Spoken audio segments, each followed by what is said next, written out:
இருந்தமிழே உன்னால் இருந்தேன் இமையோர் விருந்தமிழ்தம் என்றாலும் வேண்டேன். தூங்கும் புலியை பறை கொண்டு எழுப்பினோம், தூய தமிழரை தமிழ் கொண்டு எழுப்பினோம். தீங்குரு பகைவர் இவன் என்று நீக்குவோம், செந்தமிழ் உணர்ச்சி வேல் கொண்டு தாக்குவோம். தாய் தமிழ் உறவுகள் அனைவருக்கும் தென்காசி ஆகாசமூர்த்தியின் அன்பான வணக்கங்கள்.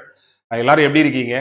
ஒரு நீண்ட இடைவேளைக்கு பிறகு மாணவர்களை நேரலையில சந்திக்கிறதுல மிகுந்த மகிழ்ச்சி. இந்த ஒரு நேரலை எதுக்காக அப்படின்னு சொன்னா, ஒரு மிகப்பெரிய ஆட்சி மாற்றம் நடந்திருக்கக்கூடிய இந்த சூழல்ல ஒரு தலைவருக்கான தகுதியாக திருவள்ளுவர் என்ன குறிப்பிடுகிறார் அப்படிங்கிறது தான் இன்றைய நம்ம காணொலியில பார்க்க போறோம். அது மட்டும் இல்லாம டிஎன்பிஎஸ்சி, டெட், டிஆர்பி, டிஎன்யூஎஸ்ஆர்பி இது போன்ற போட்டித் தேர்வுக்கு படிக்கக்கூடிய மாணவர்கள் கிட்டத்தட்ட ஒரு தமிழகத்துல 30 லட்சம் மாணவ மாணவிகள் இருக்காங்க. ஸோ இவர்களுடைய எதிர்பார்ப்புகள் என்ன, இவர்களுக்கு வாழ்க்கையில என்ன மாற்றங்கள் வேணும், அவங்க எப்படிப்பட்ட தேர்வு முறையை, நேர்மையான வெளிப்படையான தேர்வு முறையை எதிர்பார்க்கிறாங்க அப்படிங்கிறதையும் இன்றைய இந்த நேரலையில நம்ம பார்க்க போறோம். ஸோ முதலாவதாக, பிறப்புக்கும் எல்லா உயிருக்கும் சிறப்பு ஒவ்வா செய்தொழில் வேற்றுமையான் என்ற ஒரு திருக்குறளினுடைய வரிகளை தன்னுடைய கட்சியினுடைய முக்கியமான ஒரு கொள்கையாக எடுத்துக்கொண்டு, பிறப்புக்கும் எல்லா உயிருக்கும், இல்லையா, பிறப்பின் அடிப்படையில் அனைவரும் சமம், அந்த ஈக்குவாலிட்டி, அந்த ஒரு கான்செப்டை தன்னுடைய கட்சியினுடைய கொள்கையா எடுத்துக்கொண்டு இன்னைக்கு தமிழக முதலமைச்சராக திரு ஜோசப் விஜய் அவர்கள் வெற்றி பெற்றிருக்கிறார். ஸோ அவருக்கு போட்டித் தேர்வு மாணவர்களுடைய சார்பாக நம்முடைய வாழ்த்துக்களையும் நன்றியையும் தெரிவித்துக் கொள்வோம். ஸோ என்னைக்குமே ஒரு போட்டித் தேர்வுக்கு படிக்கக்கூடியவங்க போட்டித் தேர்வில் வெற்றி பெற்று அரசு ஊழியர்களாக மாறுவாங்க. அரசு ஊழியர்களாக இருக்கிறவங்க எப்போதுமே எல்லாரையும் சமமாக பார்ப்பார்கள். ராஜா ஆண்டாலும் ராணி ஆண்டாலும் நம்மை பொறுத்தவரையில், இல்லையா, நம்மை பொறுத்தவரையில் நாம் ஒரு அரசு ஊழியர், அரசு அதாவது மக்களுக்கு சேவகம் செய்யக்கூடிய ஒரு அரசு பணி. அரசாங்கங்கள் மாறிக்கொண்டே இருக்கலாம், 5 ஆண்டுகளுக்கு ஒரு முறை மாறிக்கிட்டே இருக்கும். ஆனா நாம எப்போதுமே அரசு ஊழியராக நிரந்தரமாக மக்களுக்கு பணி செய்யக்கூடிய வாய்ப்பினை, பேற்றினை பெறக்கூடியவர்கள். அதுக்காக தான் நம்ம இப்படி ஏங்கி படிச்சுட்டு இருக்கோம், இல்லையா. யார் ஆட்சி செய்தாலும் அந்த ஆட்சிக்கு வர்றவங்களை யார் தேர்ந்தெடுத்திருப்பா? மக்கள். அப்ப அந்த மக்களுடைய ஜனநாயகத்துக்கு மதிப்பு கொடுப்பவர்களாக அரசு ஊழியர்கள் இருப்பாங்க. இன்னைக்கு யார் ஆட்சிக்கு வந்தாலும் அந்த ஆட்சியாளர்கள் எந்த அளவுக்கு நாலேஜா இருக்காங்கன்றது பெரிய விஷயம் இல்லை. ஆனா அவங்களுக்கு பின்னாடி த பியூரோகிராட்ஸ், ரியல் பியூரோகிராட்ஸ் யார் அப்படின்னு சொன்னா, போட்டித் தேர்வின் மூலமாக வெற்றி பெற்று போன IAS, IPS officers, deputy collector, DSPs, இது போல பல்வேறு துறைகளில் பணியாற்றி கொண்டிருக்கக்கூடிய உங்களை போன்ற, நம்மை போன்ற அரசு ஊழியர்கள் இருக்கிறாங்க. அதனால எப்படிப்பட்டவர்களை மக்கள் தேர்ந்தெடுத்து அனுப்பினாலும் பின்னாடி இருந்து பியூரோகிராட்ஸா இருக்கக்கூடிய அரசு ஊழியர்கள் என்ன செய்வாங்க, அந்த அரசாங்கத்தை வெற்றிகரமாக வழிநடத்தி என்ன செய்வாங்க, கொண்டு போவாங்க. இது பல காலங்கள்ல நடந்திருக்கு, இல்லையா. நிறைய அரசியல்வாதிகள் ஐஏஎஸ் ஆபீசர்ஸை கூப்பிட்டு, நேர்மையான அதிகாரிகளை கூப்பிட்டு என்ன பண்ணலாம் அப்படின்னு கேட்பாங்க. அதை செய்யுங்க அப்படின்னு சொல்லுவாங்க. அந்த சுதந்திரத்தை கொடுத்தாலே போதும். ஸோ இப்போ இது போன்ற இந்த தேர்தல் காலங்கள்லாம் அரசு இயந்திரத்தை யார் ரன் பண்றா, இல்லையா. ஸோ இந்த தேர்தலையே யார் நடத்துறா, இதெல்லாம் நீங்க யோசிச்சு பாருங்க. பராக் ஒபாமா அவர்கள் ஒரு தடவை இந்தியாவுக்கு வந்துட்டு 100 கோடிக்கு மேற்பட்ட ஒரு மக்கள் தொகை கொண்ட ஒரு நாட்டுல எந்த பிரச்சனையும் இல்லாம இப்படி எலெக்ஷன் நடந்து முடிக்குதுன்னா, ஹார்ட்ஸ் ஆஃப் கவர்மெண்ட் எம்ப்ளாயிஸ் அப்படின்னு சொல்லிட்டு போனாரு அமெரிக்காவினுடைய அதிபராக இருந்த பராக் ஒபாமா அவர்கள். அப்ப இதுல இருந்து என்ன தெரிஞ்சுக்கோங்க, அரசு ஊழியர்களாக இருக்கக்கூடிய நாம எப்போதுமே ஒரு கட்டப்பா, இல்லையா. யார் மகிழ்மதியினுடைய அரசாங்க அந்த அரியணையில் இருக்காங்களோ அவங்க யாராக இருந்தாலும், அது பல்வால் தேவனாக இருந்தாலும் சரி, அது யார் பாகுபலியாக இருந்தாலும் சரி, அவர்களுக்கு கட்டுப்பட்டு, இல்லையா, மக்கள் பிரதிநிதிக்கு தலை வணங்கி, ஏன்னா நம்ம படிச்சிருக்கோம், இல்லையா, மக்களால் தேர்ந்தெடுக்கப்பட்ட ஜனநாயகம், மக்கள் தான் நமக்கு சம்பளம் தராங்க. ஸோ அந்த ஜனநாயகத்துக்கு நம்ம கட்டுப்பட்டு நம்ம எப்போதுமே என்ன செய்வோம், நம்மளுடைய பணியை நம்ம தொடர்ந்து செய்வோம். ஸோ அது போலதான் நானுமே என்னைக்குமே, சார் நீங்க எந்த கட்சிக்கு சப்போர்ட் அப்படின்னு கேட்டா, வள்ளுவர் வழியில், இல்லையா. இந்த உலகத்துல மனிதம் தழைக்கணும், இல்லையா. ஓரறிவு முதல் 6 அறிவு இருக்கக்கூடிய அத்தனை உயிர்களும் சிறப்பாக இருக்கணும். செடி, கொடி, மரம், இல்லையா, நிறைய இருக்கக்கூடிய பூனை, நாயின்லாம் இருக்கு பாருங்க, ஆடு, இல்லையா, மனிதர்கள் எல்லாருக்குமே மனிதாபிமானம் தலைக்கணும். வாடிய பயிரை கண்டபோதெல்லாம் வாடினேன்னு சொல்லக்கூடிய அந்த வள்ளற்பெருமானுடைய வழியிலையும், பிறப்போக்கும் எல்லா உயிருக்கும் என்று சொன்ன அந்த வள்ளுவருடைய வழியிலையும் என்னைக்குமே இந்த டாப் ஐஏஎஸ் அகாடமியும், இந்த ஆகாஷாரும், அது மட்டும் இல்லாமல் அந்த போட்டித் தேர்வுக்கு படிக்கக்கூடிய லட்சக்கணக்கான மக்களும் என்னைக்கும் ஒரு நியூட்ரலாக இருப்பாங்க. ஏன்னா அந்த நியூட்ரலாக இருக்கக்கூடியவங்க மட்டும்தான் மக்களுக்கு போய் நியூட்ரலாக சேவை செய்ய முடியும் அப்படிங்கிறத இந்த இடத்துல எடுத்து சொல்லிட்டு, ஸோ இப்போது ஆட்சிக்கு வந்திருக்கக்கூடிய திரு மாண்புமிகு முதலமைச்சர் திரு ஜோசப் விஜய் சார் அவர்கிட்ட நம்ம என்ன மாதிரியான கோரிக்கைகள் வைக்க போறோம் அப்படிங்கிறத பத்தி நம்ம கொஞ்சம் டீட்டெயில்டா இதுல சொல்ல போறோம். அதுக்கப்புறம் ஒரு அரசனுக்குரிய எந்த தகுதிகள்லாம் இருந்தால் ஒரு அரசனால வெற்றிகரமாக அந்த ஆட்சியை சிறப்பாக நடத்த முடியும், மக்கள் எப்படிப்பட்ட ஒரு தலைவரை எதிர்பார்க்கிறார்கள் அப்படிங்கிறதெல்லாம் நம்ம இந்த வகுப்புல இந்த நேரலையில ரொம்ப டீட்டெயில்டா திருக்குறள் வழியில நம்ம பார்க்கலாம், சரியா. அதற்கு முன்னதாக சில விஷயங்கள் எல்லாம் நான் உங்கள்கிட்ட எடுத்து சொல்லணும்னு நினைச்சேன். சார் ஆகாஷ் சார் கிட்டத்தட்ட ஒரு 1.5 மாசமா காணுமே, எங்க தான் போனார் அப்படின்னா 2-3 காரணங்கள். ஒன்று, என்னுடைய மெயில் ஐடி ஹேக் ஆகி நம்ம சேனலும் ஹேக் ஆயிடுச்சு. கிட்டத்தட்ட 12,000 தொலைபேசி எண்களும் வந்து என் ஃபோனில் வந்து இல்லாமல் போயிடுச்சு. அப்படி பல காரணங்கள் இருந்தாலும் நானும் சிறப்பாக என்னுடைய பணிகளை வந்து நான் சிறப்பாக செஞ்சுட்டு தான் இருந்தேன். ஸோ எனிவே இப்போ நம்ம இன்னைக்கு தான் பார்க்க போகிறோம்.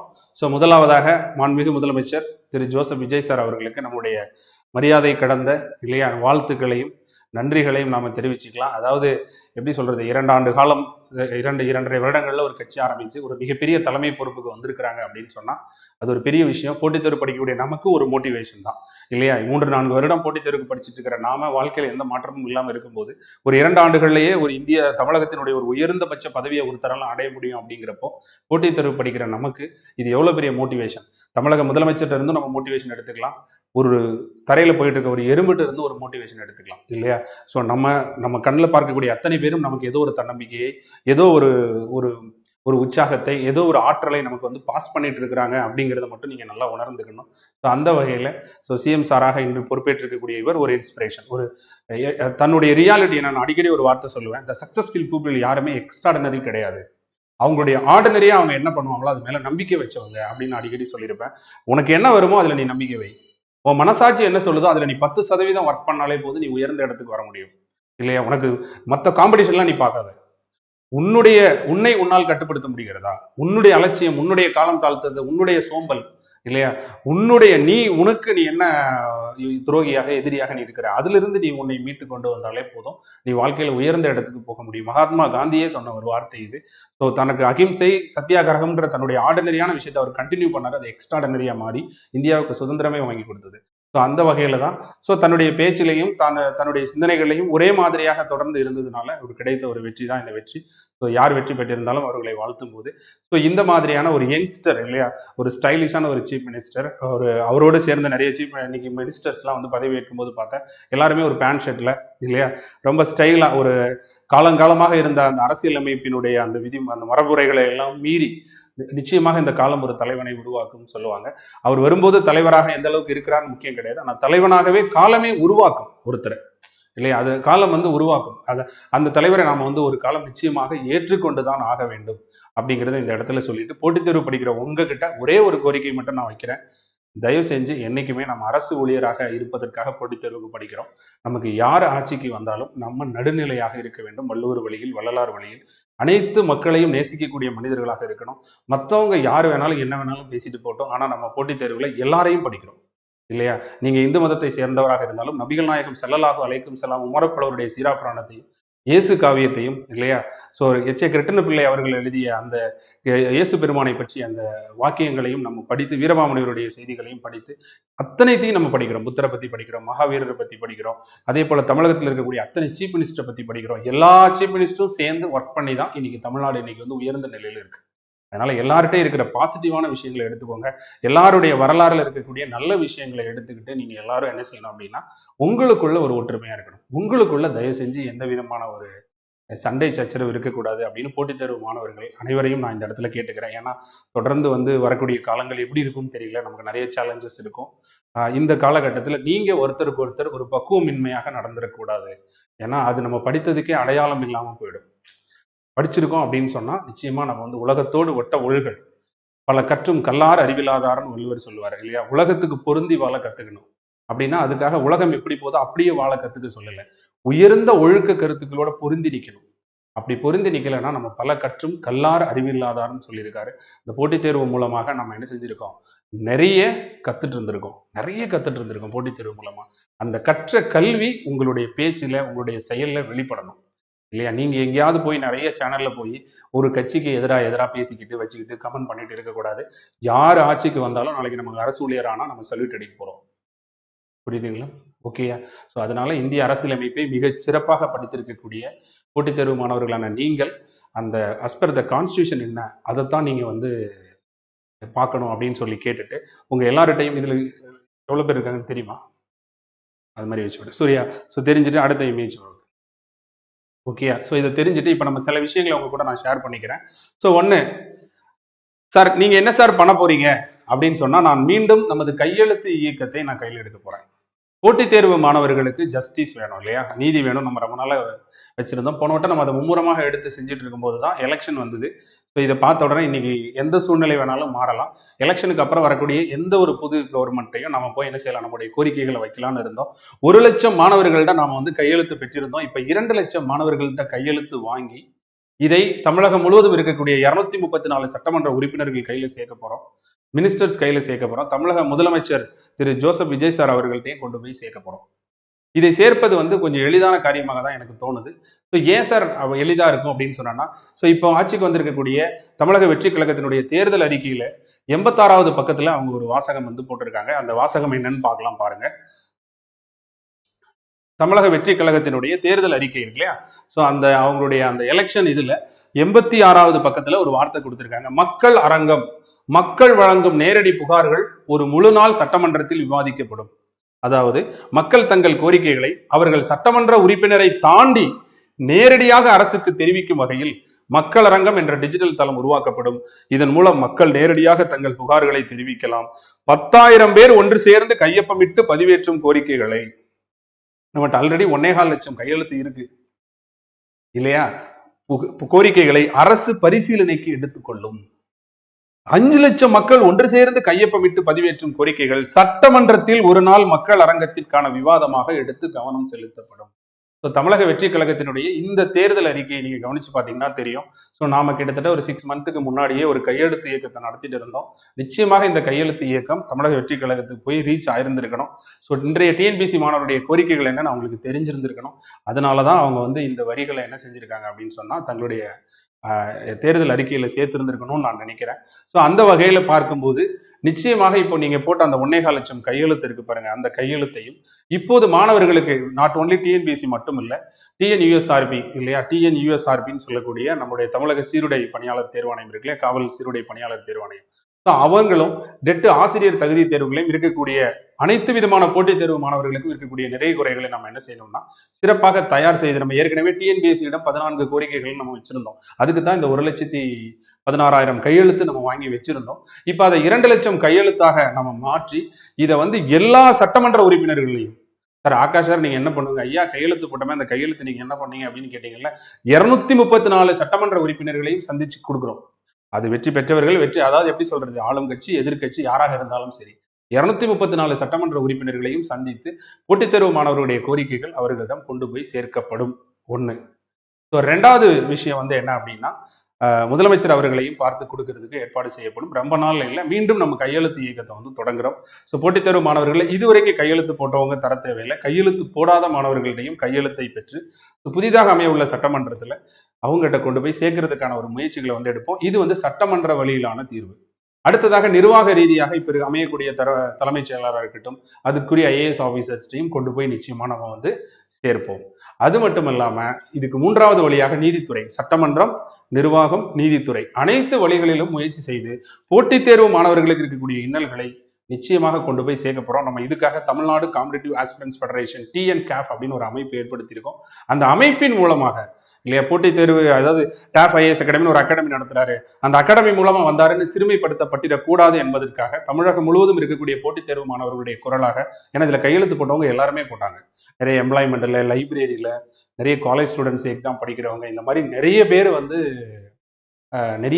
கையெழுத்து போட்டிருந்தாங்க. ஸோ டிஎன்பிஎஸ்சில என்ன மாதிரியான கோரிக்கைகள்லாம் வந்து நம்ம கேட்க போறோம், யூஎஸ்ஆர்பியில் என்னென்ன மாற்றங்கள் எதிர்பார்க்க போறோம், இது எல்லாமே நாம வந்து தெளிவாக தயார் செய்து கொண்டு அத்தனை சட்டமன்ற உறுப்பினர்களையும் சந்திச்சு கொடுக்க போறோம். ஸோ புதிதாக ஒரு ஆட்சி அமையும் போது நமக்கு அதனால என்ன பலன்கிறது எல்லாருமே வந்து எதிர்பார்ப்பாங்க. என்னை பொறுத்தவரை என்னுடைய நாடி துடிப்பாக, என்னுடைய உயிரினும் மேலாக இருக்கக்கூடிய போட்டித் தேர்வு மாணவர்களுக்கு நான் ஏதாவது பண்ணணும். ஏன்னா பல கஷ்டங்கள் இன்னைக்கு கூட பாருங்க, ஒரு பக்கம் சிஎம் சார் வந்து பதவி ஏற்றுட்டு இருக்காரு, இன்னொரு பக்கம் பாத்தீங்கன்னா கிட்டத்தட்ட நான் அன்னைக்கு திருவாரூர் நாகப்பட்டினம் பிரான்ச்சுக்கு போயிருந்தேன், 150க்கும் மேற்பட்ட மாணவர்கள் வந்து உட்கார்ந்து அவங்க தேர்வு எழுதிட்டு இருக்காங்க. 10 மணிக்கு தேர்வு தொடங்கிடுச்சு, அங்க 10:15 அவர் பதவி ஏற்றுட்டு இருக்கிறாரு.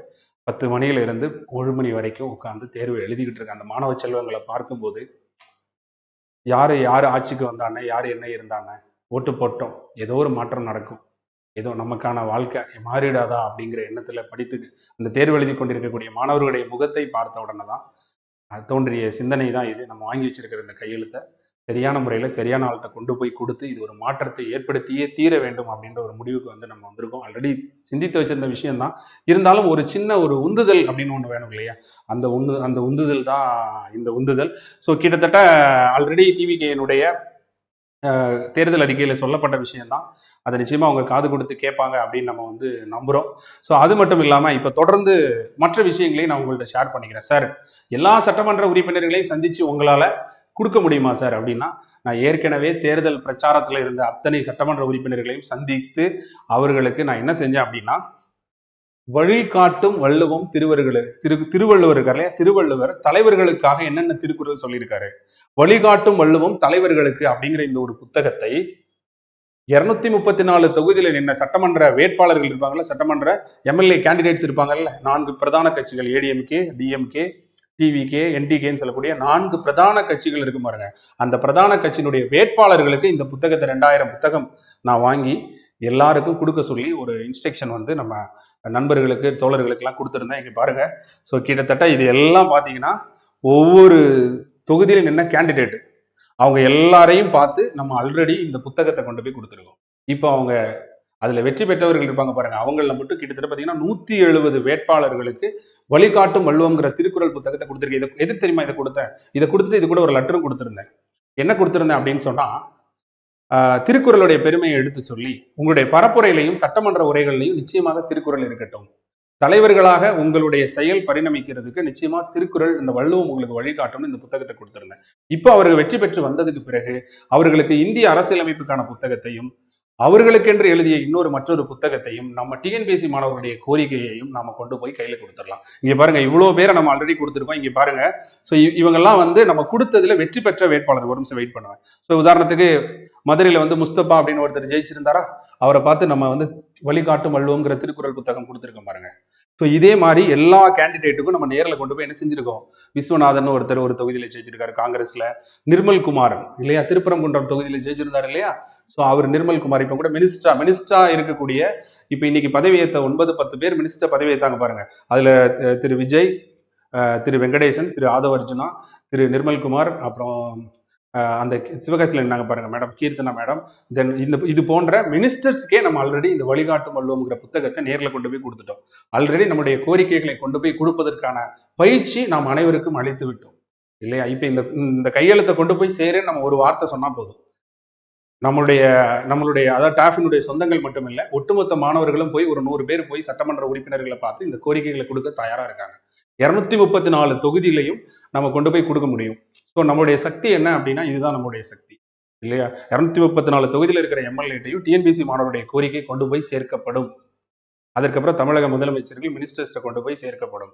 ஒருவேளை 2 லட்சம் கையெழுத்துல அவங்க இறங்கி வரலன்னா 5 லட்சம் கையெழுத்து வாங்கி கொடுக்கவும் தயாராக இருக்கிறோம். சட்டமன்றத்துல போட்டித் தேர்வு மாணவர்கள் என்ன சார் உங்களுக்கு வேணும், நேர்மையாகவும் வெளிப்படையாகவும் போட்டித் தேர்வுகள் நடத்தப்படணும். தமிழ் வழி மாணவர்கள் டிஎன்பிஎஸ்சி குரூப் 1ல பாதிக்கப்படக்கூடாது. ஏஜ் ரிலாக்ஸேஷன் எங்களுக்கு வேணும் இல்லையா. இந்த மாதிரி சின்ன சின்ன விஷயங்கள். இப்போ ஒரு ஓஎம்ஆர் எழுதுறோம்னா அந்த ஓஎம்ஆருக்கு கார்பன் ஷீட் எங்களுக்கு வேணும். நாங்கள் என்ன ஷேர் பண்ணோம்னு எங்களுக்கு வந்து கார்பன் ஷீட் வேணும். ஸோ இது போன்ற கோரிக்கைகள் தான். ஸோ நம்ம ஆல்ரெடி எல்லா ஊர்லேயும் இருக்கக்கூடிய எம்எல்ஏ, அதாவது ஆளும் கட்சி எதிர்கட்சி 234 தொகுதி, ஈவன் சிஎம் சார் அவர்கிட்ட கூட கொடுத்தாச்சு. அந்த போட்டோ கூட இருக்குன்னு நினைக்கிறேன் இல்லையா. சிஎம் சார்கிட்ட கூட கொடுத்துருப்போம். இன்னொரு இமேஜ்ல எல்லாரும் இருக்கிற மாதிரி ஒரு போட்டோ இருக்குமே. இங்க பாருங்க, பெரிய கட்சி தலைவர்கள் எல்லாரையுமே ஆல்ரெடி சந்திச்சு வழிகாட்டும் வள்ளுவம் அப்படின்னு இந்த தலைவர்களுக்கான புத்தகம் கொடுத்தாச்சு. அதாவது திரு அன்புமணி அவர்களுக்கு, திரு திருமாவளவன் அவர்களுக்கு, திரு அண்ணாமலை அவர்களுக்கு, திரு மு.க. ஸ்டாலின் சார் அவர்களுக்கு, திரு எல்லாருக்குமே கொடுத்தாச்சு இந்த புத்தகத்தை. அப்ப இந்த புத்தகத்தை கொண்டு கொடுத்த முடிஞ்ச நம்மளால இந்த கையெழுத்து இயக்கத்துல இவ்வளவு பேர் கோரிக்கைகளை கொண்டு போய் கொடுக்க எவ்வளவு நேரம் ஆகும் இல்லையா. ஸோ அதையும் நம்ம என்ன செய்ய போறோம், கொடுக்க போறோம். ஸோ அதற்கான ஒரு முயற்சி தான் எல்லாமே நம்மளுடைய வித் ப்ரூஃபோட 234 தொகுதியில் இருக்கக்கூடிய. சார் இது எப்படி சார் பண்ணீங்க அப்படின்னா, செய்யணும். நம்ம ஒரு கையெழுத்து இயக்கம்னு கையெழுத்து வாங்கிட்டோம். அந்த கையெழுத்து உங்களுடைய அந்த கையெழுத்துக்கு மதிப்பு இல்லாமல் போயிடக்கூடாது. அந்த கையெழுத்து சரியான நபர்கிட்ட போய் சேரணும். அதற்கு நமக்கு தேவையான தகுதி, திறமை, அனுபவம், கல்வி இதெல்லாம் நம்ம பெருக்கணும் இல்லையா. நம்ம வாழ்க்கையில ஏன் முன்னேறணும்னா, நம்ம மனசுல நினைச்சது நல்லதை பண்ணணும், நம்ம மனசுல தப்பு நினைச்சதை தட்டி கேட்கணும். அதுக்கு நிச்சயமா நம்மகிட்ட ஒரு செல்வாக்கு வேணும். இல்லையா? அதனால் அதற்கு ஒரு முயற்சியாக தான் வாங்கின கையெழுத்து வெறுமனே இருக்குன்னு நம்ம விடுறதுக்கு தயாராக இல்லை. ஸோ அதற்கான நேரம் வரும் இல்லையா? என்னதான் ஞாலம் கருதினும் கைகூடும் காலம் இல்லையா? காலம் கருதி இடத்தாட் செய்யுன்னு சொல்லுவார். நம்ம காலமும் இடமும் வாய்க்கும் போது தான் நம்ம அந்த உலகத்தையே வெல்லணும்னு நினைச்சா கூட வெல்ல முடியும்னு சொல்லுவாங்க. அதற்கான நேரம் வரணும். ஸோ அதற்கான நேரம் தான் இப்போ வந்து வந்திருக்கு. ஸோ இதில் இருக்கக்கூடிய இன்னும் நிறைய விஷயங்கள் வந்து நம்ம வந்து மாணவர்களுடைய கோரிக்கையை எடுத்து இங்கே பாருங்க, திரு சௌமியா அன்புமணி அவர்கள்ட்ட கொண்டு போய் நம்முடைய வழிகாட்டும் வள்ளுவம் புத்தகத்தை கொடுத்துருக்கோம். ஸோ இது எல்லாத்தையுமே எல்லா விதமான ஆட்கள்கிட்டையும் நம்ம கொண்டு போய் கொடுத்ததற்கான எவிடன்ஸ் தான் வந்து இதுல இருக்கு. இவங்கெல்லாம் வெற்றி பெற்ற எம்எல்ஏக்கள், வெற்றி பெற்ற எல்லாரையும் நம்ம போய் ஒரு தடவை என்ன செஞ்சுட்டோம், மீட் பண்ணிட்டோம். ஆல்ரெடி தேர்தல் பரப்புரையில் இருக்கும் போதே அவங்க எல்லாரையும் நம்ம மீட் பண்ணிட்டோம். திருமதி மரகதம் குமரவேல், திருமதி முனிரத்தினம், திருமதி தலவாய் சுந்தர், திருமதி தாரகை கத்பட்ன்றவங்க, விஜயபாஸ்கர் ஜெயிச்சிருந்தார் இல்லையா, ஸோ அவரு, பாலகிருஷ்ண ரெட்டி, திரு முஸ்தபா. ஸோ இது போல நாம வந்து எல்லாரையும் பார்த்து என்ன செஞ்சிருக்கோம், நாம கொடுத்துட்டோம். வந்து நிறைய மினிஸ்டர்ஸ், நம்ம இன்னைக்கு பார்த்த மினிஸ்டர்லேயே 9 பேர்ல 7 பேரை நம்ம கொடுத்துட்டோம். 7 பேரை நம்ம ஆல்ரெடி மீட் பண்ணிட்டோம். இப்போ மறுபடி போய் நம்ம என்ன, காலம் கருதி இருப்பார் கலங்காது ஞாலம் கருது. Very good. ஸோ இது மாதிரி இதுக்கான விஷயங்கள் தான் நம்ம வந்து எடுப்போம். ஸோ இப்போ இந்த கையெழுத்து இயக்கத்துக்கு மீண்டும் புத்துணர்வு பெற்று இந்த 1.25 லட்சம் இருக்கிற கையெழுத்தை 2 லட்சமாக மாற்றணும். அது மட்டும் இல்லாமல் மாணவர்களுடைய கோரிக்கைகளை ஒன்று சேர்க்கணும். டிஎன்பிஎஸ்சி மட்டும் இல்லாமல் டிஎன்இஎஸ்ஆர்பி டெட்டுக்கும் அவருடைய கோரிக்கைகளை பெறணுங்கிறதுக்காக இந்த கையெழுத்து இயக்கத்தை மீண்டும் நாம வந்து தொடங்குறோம் இல்லையா? மீண்டும் இந்த கையெழுத்து இயக்கத்தை வந்து தொடங்குறோம். தொடங்கி நமக்கு என்ன எதிர்பார்த்தமோ அந்த மாற்றங்களை வந்து நம்ம கொண்டு போய் சேர்க்கணும். சார் நீங்க நியூ சிலபஸா ஓல்டு சிலபஸா, நம்மளை பொறுத்தளவில் நேர்மையான வெளிப்படைத்தன்மையான ஒரு தேர்வு இருக்கணும். அவ்வளவுதான். யங் எனர்ஜி வீணாகக்கூடாது இல்லையா? ஒரு போட்டித் தேர்வுக்காக படிக்கக்கூடிய இளைஞர்கள் இருக்காங்க பாருங்க, அந்த இளைஞர்களுடைய அந்த நேரம் வந்து வீணாயிடக்கூடாது. எந்த ஒரு முறையாக இருந்தாலும் அது ஒரு நேர்மையான வெளிப்படைத்தன்மையானதா வேணும். ஸோ நம்ம தமிழ்நாடு போட்டித் தேர்வு மாணவர்களுடைய கூட்டமைப்பு சார்பாக இந்த கையெழுத்து இயக்கத்தை நம்ம வந்து நடத்த போறோம், கொண்டு போய் நம்ம சேர்க்க போறோம் அப்படிங்கிறத இந்த இடத்துல சொல்லிட்டு அடுத்ததாக வந்து இது பார்த்தாச்சு. திருக்குறள் இப்ப நடத்த போறோம் இல்லையா? ஸோ வேற என்ன இருக்கு ஃபைலு? ஸோ இது நம்ம உங்களுக்கு தெரியும், நம்ம ஆல்ரெடி 1 லட்சம் கையெழுத்து பெறுவது இந்த கோரிக்கைகளுக்காக தான் 1 லட்சம் கையெழுத்து நம்ம வந்து வாங்கினோம். அதுக்கப்புறம் அந்த 1 லட்சம் கையெழுத்து 2 லட்சம் கையெழுத்தாக மாற்றுவதற்கான முயற்சியில வந்து நம்ம இருந்தோம். ஸோ இதை தொடர்ந்து என்னென்ன நம்முடைய கோரிக்கைகள் இருக்கோ அதை நிச்சயமாக தமிழக அரசிடம் அதற்குரிய அதிகாரிகளிடம் எடுத்து கொண்டு போய் சேர்ப்போம். ஸோ என்னைக்குமே வந்து எப்படி சொல்றது, ஒளி ஒருவற்கு உள்ளவருக்கை, இழி ஒருவற்கு அத்திறந்து வாழ்த்தும் எனல்வாங்க. நம்மளால முடியுமா அப்படிங்கிறது வந்து நம்மளால முடியுமா அப்படிங்கிறதே ஒரு இழிவானது. நம்மளால முடியும்னு நினைக்கிறது தான் வந்து என்னைக்குமே ஒரு உயர்வான செயல்னு வள்ளுவர் சொல்லியிருப்பாரு. இந்த குறளுக்கு அடுத்த குறள் நீங்க ஆச்சரியப்படுவீங்க. இந்த குறளுக்கு அடுத்த குறள் 972வது குறள் தான், பிறப்புக்கும் எல்லா உயிருக்கும் சிறப்பொவ்வா செய்தொழில் வேற்றுமையான்கிறது. 98வது அதிகாரமான பெருமைங்கிற அதிகாரத்துல 2வது குறள் தான் பிறப்புக்கும் எல்லா உயிருக்கும்ன்ற அந்த குறள் இல்லையா? அதனால பெருமை எது நமக்கு பெருமை? முயற்சி எடுக்கிறது தான் நமக்கு பெருமை. சரியா? முயற்சி எடுக்கிறது தான் நமக்கு பெருமை. ஸோ திரு விஜய் அவர்களுக்கும் ஆதவ அர்ஜுனா அவர்களுக்கும் இந்த புத்தகம் போய் சேர்ந்துருச்சு. பட் அவரை பார்க்கறது எவ்வளவு கஷ்டமான சூழ்நிலைன்னு உங்களுக்கு தெரியும். புத்தகத்தை அடிச்சு பிடிச்சி கொண்டு போய் கொடுக்க தான் முடிஞ்சதே தவிர போட்டோஸ் எடுக்க முடியல. பட் ஆனால் போட்டோஸ் எடுத்திருக்கு, லாங் ஷாட்ல எடுத்திருக்காங்க அந்த போட்டோ. சிஎம் சாருக்கு கொடுத்தாச்சு. ஸோ இதுக்கு முன்னாடி இருந்த சிஎம் சாருக்கு வந்து முன்னாள் முதலமைச்சராக இருந்த திரு மு க ஸ்டாலின் அவர்களுக்கு கொடுத்தாச்சு. ஸோ எல்லாருக்குமே வழிகாட்டும் வள்ளுவம் தலைவர்களுக்குன்ற புத்தகத்தை கொடுத்துருக்கோம். சரியா? அது எதற்காக அப்படின்னா, இது முடிந்ததுக்கு பிறகு நம்மளுடைய போட்டித் தேர்வு மாணவர்களுடைய கோரிக்கைகளை கொண்டு போய் சேர்க்கறதுக்கு அவங்களை ஈஸியாக அப்ரோச் பண்ணணும் அப்படிங்கிறதுக்காக தான். ஸோ எனிவே, போட்டித் தேர்வு மாணவர்களான உங்க எல்லாருக்கும் சுய அரசியல் விருப்பு வெறுப்பு இருந்தாலும் போட்டித் தேர்வு படிக்கக்கூடிய காலங்களில் தயவு செஞ்சு அரசியலுக்கு அப்பாற்பட்டு நீங்கள்லாம் வந்து இருக்கணும்னு அவங்ககிட்ட கேட்டுக்கிறேன். உங்களுக்குள்ள நீங்க அடிச்சுக்க கூடாது. அந்த கட்சி இந்த கட்சி, அந்த ஸ்கீம் இந்த ஸ்கீம், அது நல்லா இருக்காது. நம்ம எல்லாருமே எந்த அரசாங்கம் அமைந்தாலும் அந்த அரசாங்கத்திட்ட போய் நம்ம என்ன செய்ய போறோம், நம்ம மக்கள் சேவை செய்யறதுக்காக காத்திருப்பதற்காக படித்துட்டு இருக்கோம். அதை நீங்க மனசுல வச்சுக்கணும். சரியா? அதனால ஒரு கட்சி சார்ந்து தயவு செஞ்சு நீங்க பெருசா சிந்திக்க கூடாது அப்படிங்கிறத உங்க எல்லாத்தையும் நான் வந்து ரிக்வஸ்ட் பண்ணி கேட்டுக்கிறேன்.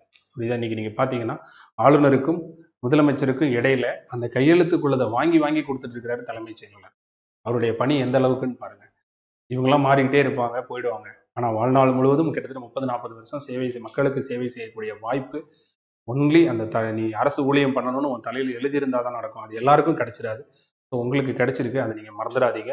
ஸோ இதை தான் உங்கள்கிட்ட சொல்லணும்னு நான் நினைச்சேன். அதனால வந்து சும்மா ஒரு அரசியல் சார்ந்த விவாதங்களை பெரும்பாலும் நம்மளுடைய இது போன்ற லைவ்ல நீங்கள் வந்து சொல்றதையோ வேற யாருடைய லைவ்லையும் போய் படிக்கிற இடத்துல படிக்கிறது சார்ந்த சிந்தனைகளை விவாதிங்க, நல்ல திட்டங்களை விவாதிங்க.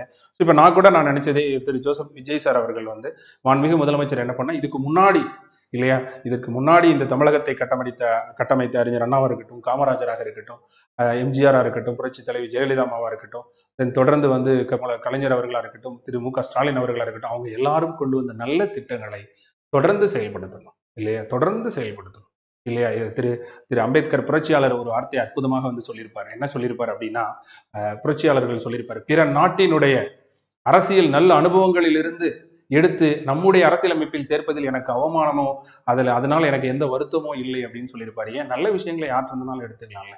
அதே போல நல்ல விஷயங்களை யார்கிட்ட வேணாலும் எடுத்துக்கிட்டு நல்ல ஸ்கீம், இப்போ நான் முதல்வன் ஸ்கீம்லாம் ரொம்ப நல்ல ஸ்கீம் இல்லையா. அதனால வந்து தமிழ்நாட்டில இருந்து யூபிஎஸ்சி படிக்கிற மாணவருடைய எண்ணிக்கை கூடியிருக்கு, ரிசல்ட்ஸ் நல்லா வந்திருக்கு, நிறைய சப்போர்ட் கிடைச்சிருக்கு. உண்மையை சொல்ல போனால் அதுக்கு பேக் போனால் நிறைய ஐஏஎஸ் ஆஃபீஸர்ஸ் தான் அதுக்கு சப்போர்ட்டிவாக இருந்திருக்காங்க, ஐஆர்எஸ் ஆஃபீஸர்ஸ்லாம் சப்போர்ட்டிவாக இருந்திருக்காங்க. அதுதான் உண்மை. இருந்தாலும் அதை அந்த அந்த அப்போ இருந்த ஆளும் கட்சி வந்து அதை வந்து அப்ரிஷியேட் பண்ணியிருக்காங்க. அதே போல எந்த ஒரு திட்டங்களாக இருந்தாலும் அந்த திட்டங்கள் நன்மை கருதி இருந்தால், அதுல ஏதாவது விளம்பர சாயம் பூசப்பட்டிருந்தா அதை தூக்கி தூர போட்டுட்டு இல்லையா, அந்த ஸ்கீம் நல்ல ஸ்கீமா இருந்தா கட்டாயமாக அதை செயல்படுத்தி எல்லாருக்கும் வந்து கொண்டு போய் சேர்க்கணும் அப்படிங்கிறதையும் இந்த இடத்துல நம்முடைய கோரிக்கைகளாக, போட்டித் தேர்வு மாணவர்களுடைய கோரிக்கைகளாகவும் நம்ம வச்சுப்போம். ஏன்னா நல்ல ஸ்கீம், இப்போ இந்த உதவும் கரங்கள்ன்ற ஸ்கீம்லாம் எனக்கு ஸ்கீமை வாசிக்கும் போதே கண்ணீர் வந்தது. ஒரு தாய் தகப்பன் இல்லாத குழந்தைகளுக்கு மாசம் 2000 ரூபாய் அப்படின்னு உடனே கண்ணிலேருந்து கண்ணீர் வந்துடுச்சு.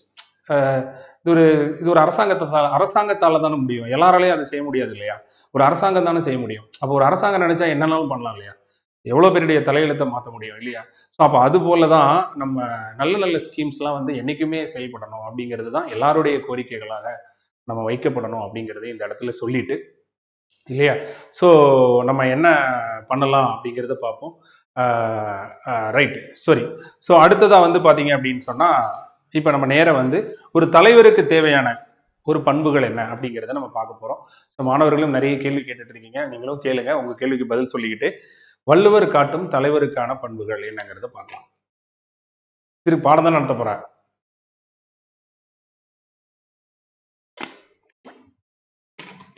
பாடத்திட்டம் மாற்றம் வேண்டும், கொடுப்போம்.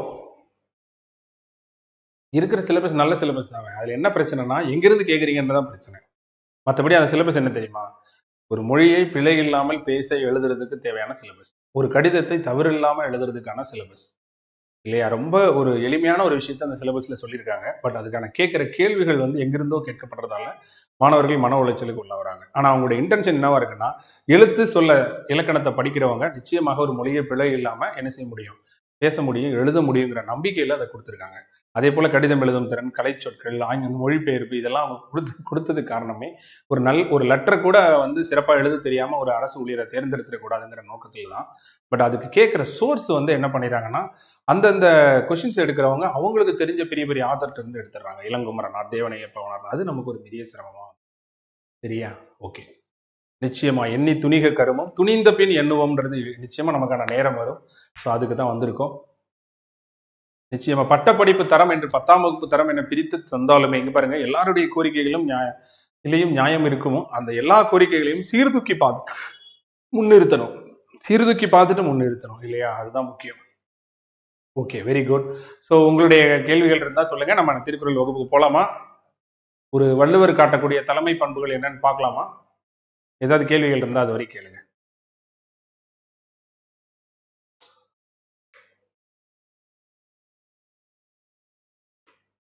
நிச்சயமா. ஸோ அகாடமி ரிலேட்டடான ஏதாவது இன்ஃபர்மேஷன் இருந்தா அந்த 9342425565 அப்படிங்கிற நம்பருக்கு மெசேஜ் பண்ணுங்க. நன்றி. நான் முதல்வன் ஸ்கீம் பத்தி ஒரு வீடியோ சொன்னோம். இப்போ மறுபடியும் ஏதாவது அப்டேட் பண்ணியிருக்காங்களான்னு பார்ப்போம்.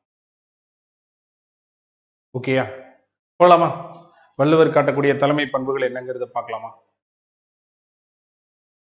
மீண்டும் கையெழுத்து இயக்கத்தை தொடங்குவோமா?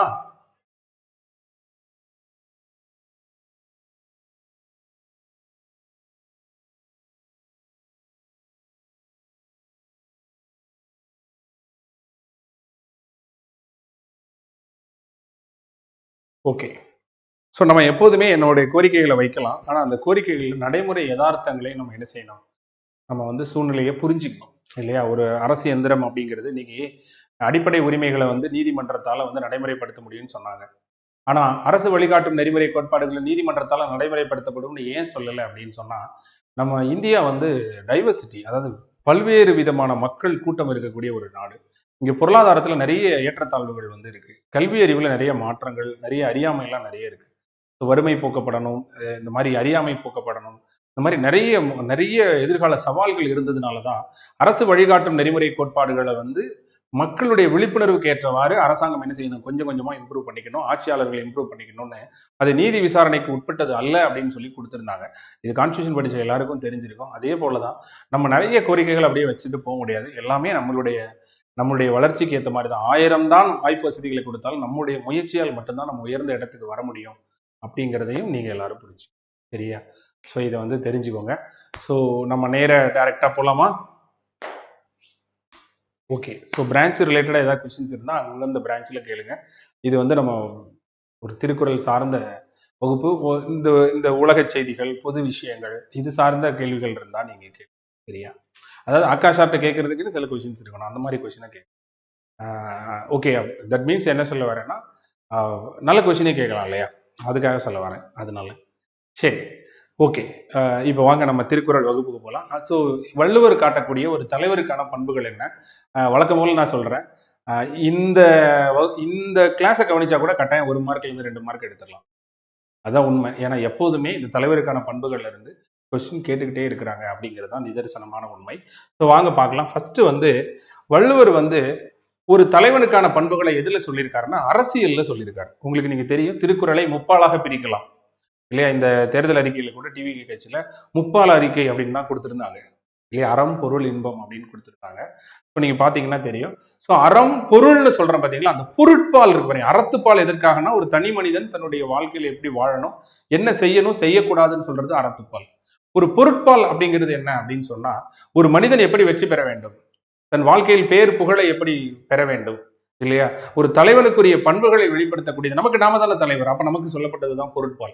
அந்த பொருட்பால்ல முதல்ல இருக்கக்கூடிய அதிகாரம் என்ன? அப்ப அந்த பொருட்பால் அப்படின்னா அரசியல் அப்படின்னு சொல்லக்கூடிய 25 அதிகாரங்கள்.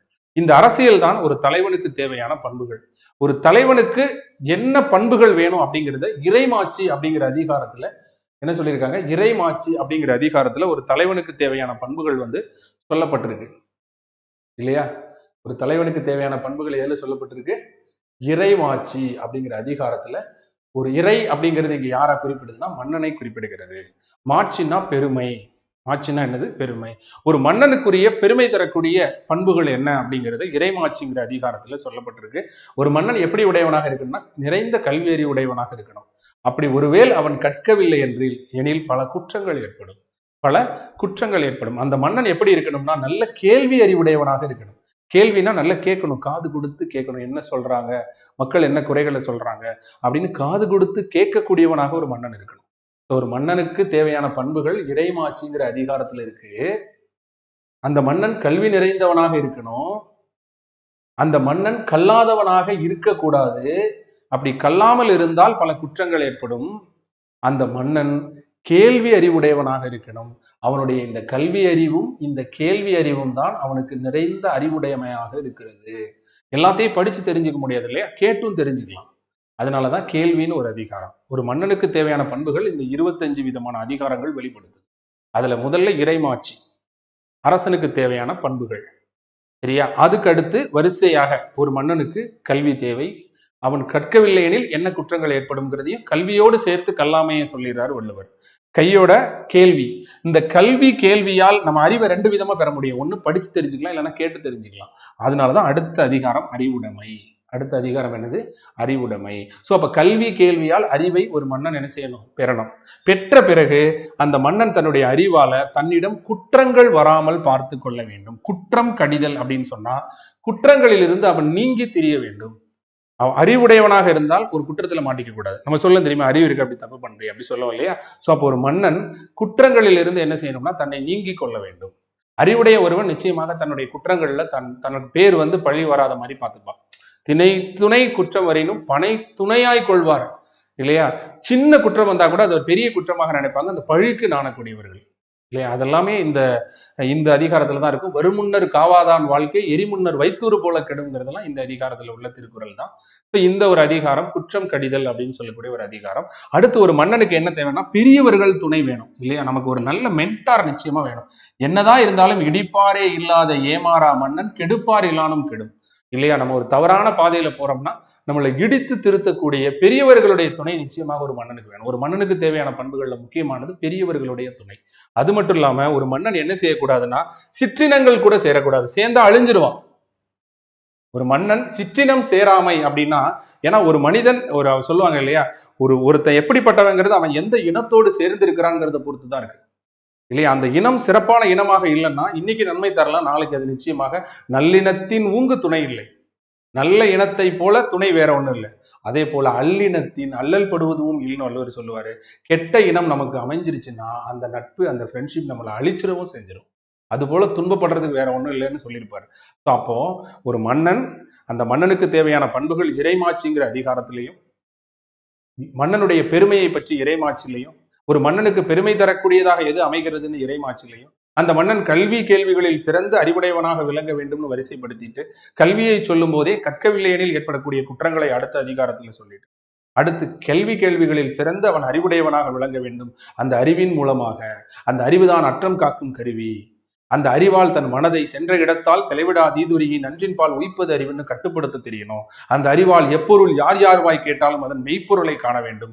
அந்த அறிவால் உலகம் தளியது ஒட்பம் மலர்தலும் கூம்பதும் இல்லது அறிவுன்னு சான்றருடைய நட்பை ஒரே போன்று பேண வேண்டும். அந்த அறிவால் எவ்வது உறைவது உலகம் உலகத்தோடு அவ்வது உறைவது அறிவுன்னு அப்டேட் ஆகிட்டே இருக்கணும். அந்த அறிவால் என்ன நடக்க போகுது என்பதை அறிவினார் ஆவது அறிவான் முன்கணிக்க வேண்டும். அந்த அறிவால் புரியுதா உங்களுக்கு? அந்த கல்வி கேள்விகளால் பெறக்கூடிய அறிவு ஒரு மன்னனுக்கு மிக மிக அவசியமானது. இங்க உங்களை எல்லாரையும் ஒரு மன்னனாக பாவித்துதான் நீங்க என்ன செய்யணும்? இந்த இந்த அதிகாரங்களை நீங்க படிக்கணும். அறிவுடைய ஒரு மன்னன், மிக முக்கியமான அவனுடைய அறிவுடையவனாக இருக்க ஒரு மன்னன் குற்றங்களில் இருந்து தன்னை பாதுகாத்துக் கொள்ள வேண்டும். ஒரு தப்பு பண்ணிட்டோம் அப்படின்னு சொன்னா நாம என்ன செஞ்சிருவோம்? அழிஞ்சிருவோம். மன்னனுக்கு அழிவை தரக்கூடிய குற்றங்கள்ல இருந்து அழகா ஒரு குறள் சொல்லுவார். குற்றமே காக்கா பொருளாக வள்ளுவர். ஒருத்தர் தன்னிடம் எந்த குற்றமும் வராம பாத்துக்கணும், எந்த ஒழுக்கக்கேடும் வராம பாத்துக்கணும். ஏன்னா அந்த குற்றமே அற்றம் தருவும் பகையும் வள்ளுவர். அந்த குற்றம் தான் அவனை அழிக்கக்கூடிய பகையாக இருக்கிறது. அதனால ஒருவன் தன்னிடம் அழிவு வராமல் பார்த்து கொள்ள வேண்டுமெனில் தன்னிடம் ஏதும் குற்றம் வராமல் அவன் பார்த்து கொள்ள வேண்டும் அப்படின்னு அழகா குற்றம் கடிதல்ல வள்ளுவர் சொல்லியிருப்பாரு. அடுத்து பெரியவர்களுடைய துணை. அரியவற்றுள் எல்லாம் அரிதே பெரியாரை பேணி தமார குழல் தம்மிற் பெரியாரை தமார ஒழுகுதல் வன்மையுள் எல்லாம் தலைவர். நம்மை விட பெரியவர்களை நாம நம்ம விட பெரியவங்களா இருக்கிறாங்க பாருங்க, அவங்கள நம்ம எந்த அளவுக்கு பாதுகாத்து வச்சுக்கிறோமோ அதுதான் நம்ம வலிமைகளில் எல்லாம் பெரிய வலிமை. ஒரு போட்டித் தேர்வு படிக்கிற மாணவராக இருந்தாலும் உங்களுக்கும் அதே தான். நீங்களும் என்ன செய்யணும்னா உங்களை விட பெரிய மென்டார்ஸ் இருப்பாங்க பாருங்க, அவங்கள பத்திரப்படுத்தி வச்சுக்கணும். கரெக்டான ஆலோசனைகள் உங்களுக்கு கொடுப்பாங்க. இப்போ இதுதான் பெரியாரை துணை கோடல். பெரியவர்களுடைய துணை நிச்சயமாக வேண்டும் இல்லையா? ஒரு ஆட்சி நடத்துறதா இருந்தாலும் சரி, ஒரு பிசினஸ் நடத்துறதா இருந்தாலும் சரி, எல்லாத்துக்குமே நிச்சயமான பேரையும் வெற்றியையும் புகழையும் சேர்க்க ஒரு தலைவனுக்கு பெரியவருடைய துணை வேணும். குறிப்பாக அவன் சிற்றினம் சேரக்கூடாது. இப்ப இன்னைக்கு ஆட்சிக்கு திரு ஜோசப் விஜய் சார் வந்திருக்காங்க அப்படின்னா முதலமைச்சர் களை எடுக்கணும். களை எடுக்கல, முடிஞ்சு போச்சு கதை இல்லையா? கொலையில் கொடியூரை வேந்து ஒருத்தல் பைங்கூழ் களை கட்டதனோடு நேர்மார் வள்ளுவர். அதாவது ஒரு பயிர்ல களை எடுக்கலைன்னா அது பயிர் அழிச்சிடும். அது போல இன்னைக்கு இந்த கட்சியில ஜெயிச்சு வந்தவங்களை எவனாவது தேவையில்லாத வேலையை பார்க்கறான்னா உடனே களை எடுத்து புடுங்கி போடணும். அப்படி புடுங்கி போடலன்னு வச்சுக்கோங்க, அந்த களை அந்த பயிர் அழிச்சிருமா அழிக்காதா? அதையெல்லாம் வள்ளுவர் இதுல சொல்லியிருக்காரு. நம்ம நினைச்சிட்டு இருக்கோம் இந்த திருக்குறள் இருந்து மிகச் சிறப்பாக ஒரு ஆட்சி அமைக்கிறதுக்கு, ஒரு ஆட்சி நடத்துறதுக்கு வள்ளுவர் காட்டக்கூடிய வழியை ஒருவர் கடைபிடித்தால் உயர்ந்த இடத்துக்கு வர முடியும். எல்லாமே இங்க இருக்கு, எதுவுமே வேண்டாம். விக்டோரியா மகாராணியில் காலையில் கண் விழித்ததும் எழுந்ததும் படித்ததும் திருக்குறள்னு படிச்சோம் இல்லையா? சூரியன் மறையாத ஏகாதிபத்தியத்திற்கு சொந்தக்காரி இல்லையா? அவன் காலையில எந்திரிச்ச உடனே திருக்குறள் தான் படிக்கிறான்னா உண்மையிலேயே தமிழன் பெருமை அடையணும் இல்லையா? ஸோ நம்மளை இவ்வளவு பேரே அடிமையா வச்சிருந்த அந்த ராணி நம்முடைய மொழியில் இருக்கக்கூடிய ஒரு சித்தாந்தத்தை எடுத்து இல்லையா, ஒரு புனித நூலை எடுத்து படிக்கிறாங்க அப்படின்னு சொன்னா அதெல்லாம் நமக்கு பெருமை தானே. அந்த வகையில் இருக்கும்போது தமிழகத்தில் இருக்கக்கூடிய நாம ஒரு பைபிள் போல, ஒரு கீதை போல, ஒரு குரான் போல இந்த திருக்குறள் என்ற புனித நூலையும் எடுத்து தினசரி வாசிக்கும் போது நாட்டை ஆளக்கூடிய முதலமைச்சர்ல இருந்து போட்டித் தேர்வுக்கு படிக்கிற நம்ம வரைக்கும் ஒரு பேரையும் வெற்றியையும் புகழையும் ஒரு தலைவனாக வருவதற்கான அத்தனையும் திருக்குறள்ல இருக்கு அப்படிங்கிறது தான் இதுல முக்கியமான ஒண்ணு. சரி, இப்ப இதுல பாத்தீங்கன்னா அடுத்தது இல்லையா, சோ அடுத்தது சிற்றினங்கள் சேர்ந்து விடக்கூடாது. அப்படி சேர்ந்துருச்சுன்னா இந்த ஆட்சிக்கு கெட்ட பேரு. அடுத்தது தெரிந்து செயல் வகை. எந்த ஒரு செயலையுமே பிளான் பண்ணி பண்ணணும். ஏனோ தானோன்னு பண்ணிட்டா முடிஞ்சு போச்சுக்காத. எந்த ஒரு செயலையும் தெரிந்து செயல் வகை. நம்ம கொடுத்த வாக்குறுதிகள் ஏதாக இருந்தாலும் இந்த வாக்குறுதிகளை எப்படி நிறைவேற்றணும், அதை ஆராய்ந்து செய்ய வேண்டும் இல்லையா? அதை ஆராய்ந்து நாம் செய்ய வேண்டும்ங்கிறது தான் ரொம்ப முக்கியம். பிளான் பண்ணி பண்ணணும். எதெல்லாம் பிளான் பண்ணணும்? நம்முடைய வலிமை என்ன, நம்ம கையில என்ன காசு இருக்கு, தகுந்த காலம் என்ன, எந்த நேரம் கொடுக்கணும், தகுந்த இடம் என்ன. அப்போ ஒரு மன்னன் ஆராய்ந்து எந்த ஒரு செயலையும் செய்ய வேண்டும். அப்படி ஆராய்ந்து செய்யக்கூடிய அந்த செயலை வழியறிந்து செய்ய வேண்டும், காலம் அறிந்து செய்ய வேண்டும், இடம் அறிந்து செய்ய வேண்டும். அப்போ நீங்களும் அதே போல உங்களுக்கு இதேதான். உங்களுடைய வலிமை தெரியணும், உங்க ஸ்ட்ரென்த் என்ன, வீக்னஸ் என்னன்னு தெரியணும். நீங்க செய்யக்கூடிய காலம் இருக்கு. டைம் இஸ் த ஃபேக்டர் இல்லையா? ரொம்ப முக்கியம். ஒரு போட்டித் தேர்வு படிக்கக்கூடிய மாணவர்களுக்கும் இது பொருந்தும், ஒரு தொழில் செய்யக்கூடியவர்களுக்கும் பொருந்தும், திருக்குறள் எல்லாருக்கும் பொருந்தும் இல்லையா? அதுதான் இதோட சிறப்பானது. ஸோ ஒரு மன்னன் எதையுமே பிளான் பண்ணி செய்யணும். எதுக்குமே அவனுடைய ஸ்ட்ரென்த் என்னன்னு அவனுக்கு நீட்டா தெரியணும். இப்போ இன்னைக்கு இவங்க ஜெயிச்சிருக்காங்கன்னா அவங்க ஸ்ட்ரென்த் என்ன அவங்களுக்கு கரெக்டா தெரிஞ்சிருக்கு இல்லையா? ஒரு அதுக்கு உதாரணம் நான் நிறைய சொல்லுவேன், பட் அரசியல் சார்ந்து போயிருக்கிறதுனால சொல்லலை. ஒரு உதாரணத்துக்கு நீங்க எங்க ஓட்டு போட்டாலும் அந்த தொகுதியில நான் தான் நிக்கிறேன் அப்படின்னு நினைச்சு ஓட்டு போடுங்க. மதுரை தெற்கு விஜய், மதுரை கிழக்கு விஜய், மதுரை மேற்கு விஜய் தெரியுது அவங்களுக்கு. நம்மகிட்ட கேண்டிடேட் ஸ்ட்ராங்கா இருக்க மாட்டாங்க, யாரு வந்து வருவாங்கன்னு தெரியாது. அப்ப நம்ம இப்படி சொன்னாதான் அவங்களுக்கு எங்கனால அவர் நிக்கிறாருன்னு நினைச்சு அந்த சின்னத்துல போட முடியும் அப்படின்னு நினைக்கிறாங்க பாருங்க. அதுதான் வலிமையை தெரிந்து கொள்வது. புரியுதா புரியலைங்களா? அதுக்காக சொல்றேன். அடுத்து வழியறிதல், காலம் அறிதல், இடம் அறிதல். காலம் ரொம்ப டைம் வெரி வெரி இம்பார்ட்டன்ட், குரூஷியலானது. எந்த நேரத்துல எதை சொல்லணும், எதை அனௌன்ஸ் பண்ணணும், என்ன அஸ்திரத்தை பயன்படுத்தணும், அதெல்லாம் ரொம்ப ரொம்ப இம்பார்ட்டன்டானது. அடுத்தது வந்து ஏன்னா அந்த அந்த காலம் அப்படிங்கிறது ரொம்ப ரொம்ப இம்பார்ட்டன்ட். நீங்க பாத்தீங்கன்னா தெரியும் எல்லாமே இல்லையா? அரசியல்ல காலத்தை கரெக்டா பயன்படுத்தும் இல்லையா? ஒரு 5000 ரூபாய் போனோம், இதுக்கு முன்ன இருக்கக்கூடியவங்க டக்குன்னு ஒரு 5000 ரூபாய் கிரெடிட் பண்ணாங்க பாருங்க. அப்படி டைமிங்ல பாத்தீங்களா? ஒரு நாள் காலையில எந்திரிக்கிறதுக்குள்ள 5000 ரூபாய் கிரெடிட் ஆச்சு பாருங்க ஒவ்வொருத்தருக்கும். எல்லாமே காலம், எல்லாமே கேம். நான் பொலிட்டிக்கல்ல தலையிட மாட்டேன் அப்படின்னு சொன்னா அரசியல் உன் வாழ்க்கையில் தலையிடும். அதனால இன்னைக்கு வந்து சின்ன குழந்தைங்க கூட அரசியல் பேச ஆரம்பிச்சிருச்சுன்றப்போ போட்டித் தேர்வு மாணவர்களை இனிமே சிந்திக்க விட்டுறணும்னு முடிவு பண்ணிட்டேன்.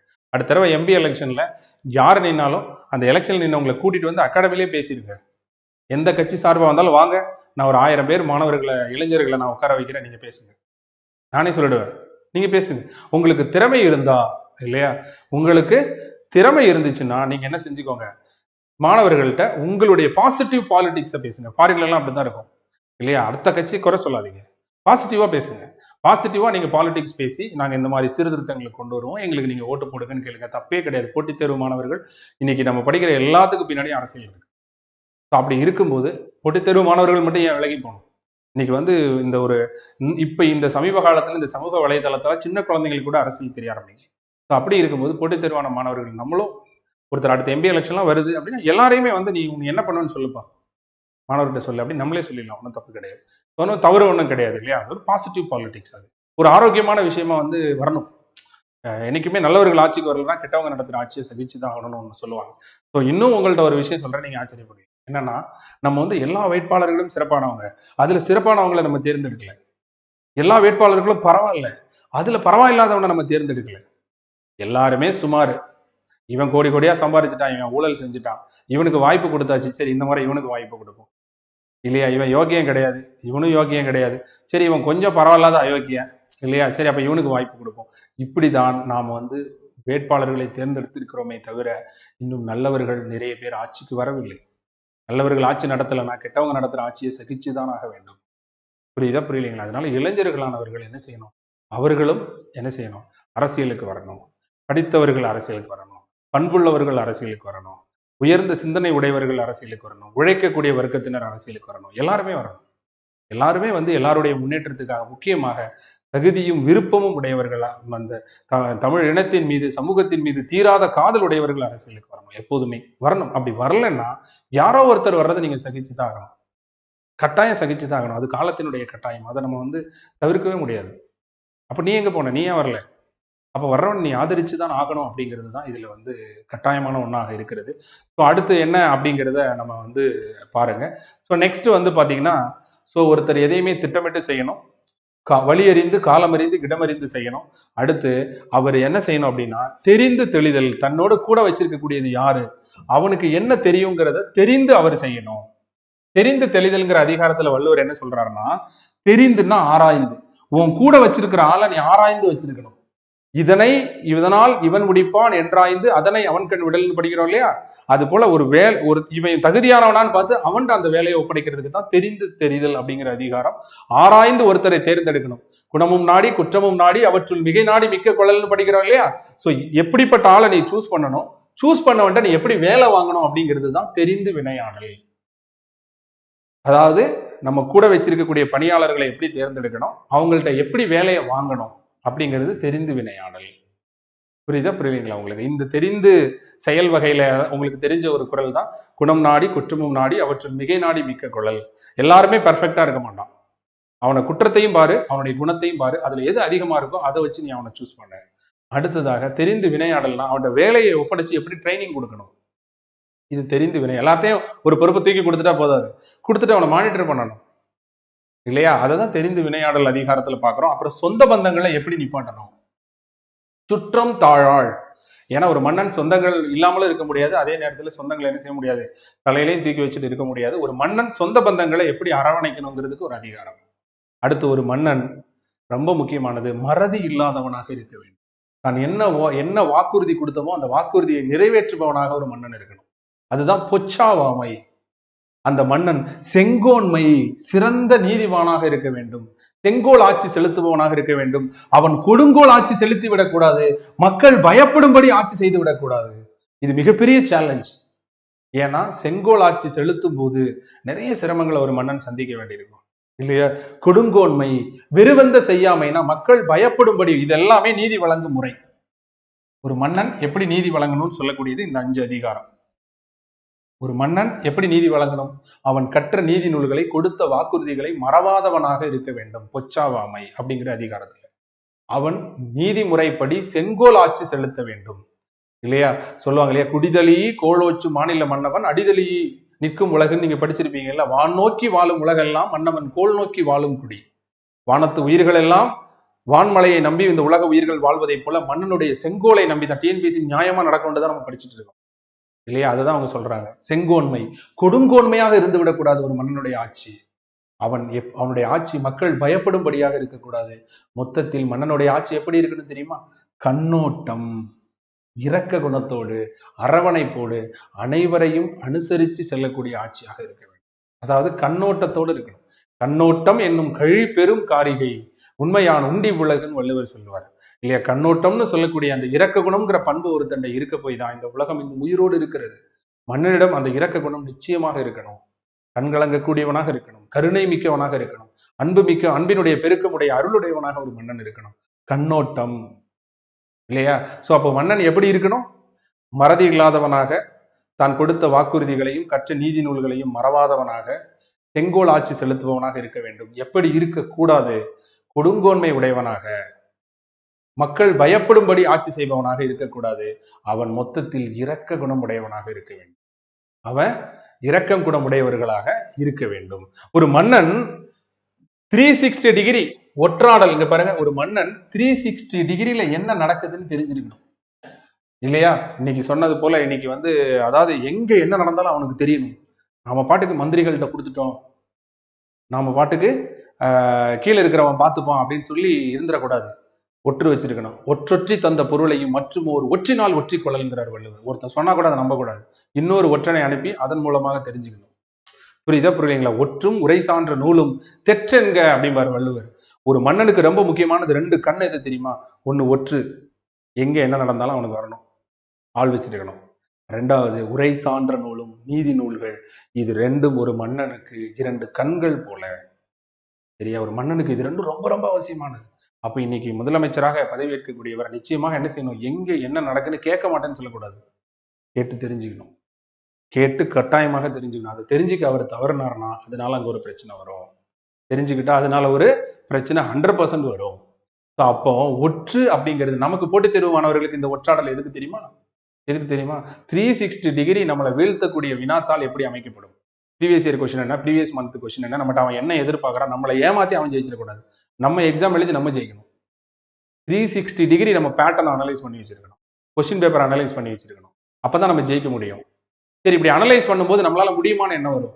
சார் எப்படி சார் ஒரு மாநிலத்துல அத்தனை இடங்கள்ல என்ன நடக்குன்னு ஒரு முதலமைச்சருக்கு எப்படி சார் தெரியும்? கட்டாயமா அவர் தெரிந்து கொள்ள வேண்டும். அதற்கு அளவுப்படியான ஊக்கம் அவருக்கு வேணும். நம்மளால முடியுமான்னு அவர் நினைக்கக்கூடாது, முடியும்னு நினைக்கணும். அப்பதான் அவர் மன்னன் இல்லையா? அவர்கிட்ட சோம்பல் இருக்கக்கூடாது, அவர் விடாமுயற்சி உடையவனாக இருக்க வேண்டும். அவருக்கு துன்பங்கள் வரும், அந்த துன்பங்கள் கண்டு மனம் தளராமல் இடுக்கண் அழியாமை இல்லையா? நான் நினைச்சேன் 41 பேர் இறந்து போயிட்டா, ஒரு மிகப்பெரிய கஷ்டம். ஆனா ஒரே ஒரு விஷயம் மட்டும் நினைச்சேன், இதை கடந்து வந்து விட்டால் இந்த மனிதர் நிச்சயமாக ஜெயித்து விடுவார்னு நினைச்சேன். ஏன்னா அப்படிப்பட்ட அந்த ஒரு கஷ்டம் இல்லையா, அது ஒரு இதுக்கு மேல உன் மேல பழியே போட முடியாதுன்ற அளவுக்கு ஒரு பெரிய பழி. அந்த பழியை நீ எப்படி கடந்து வர? இடுக்கண் அழியாமைன்னா அதுக்கு அர்த்தம் அதுதான்.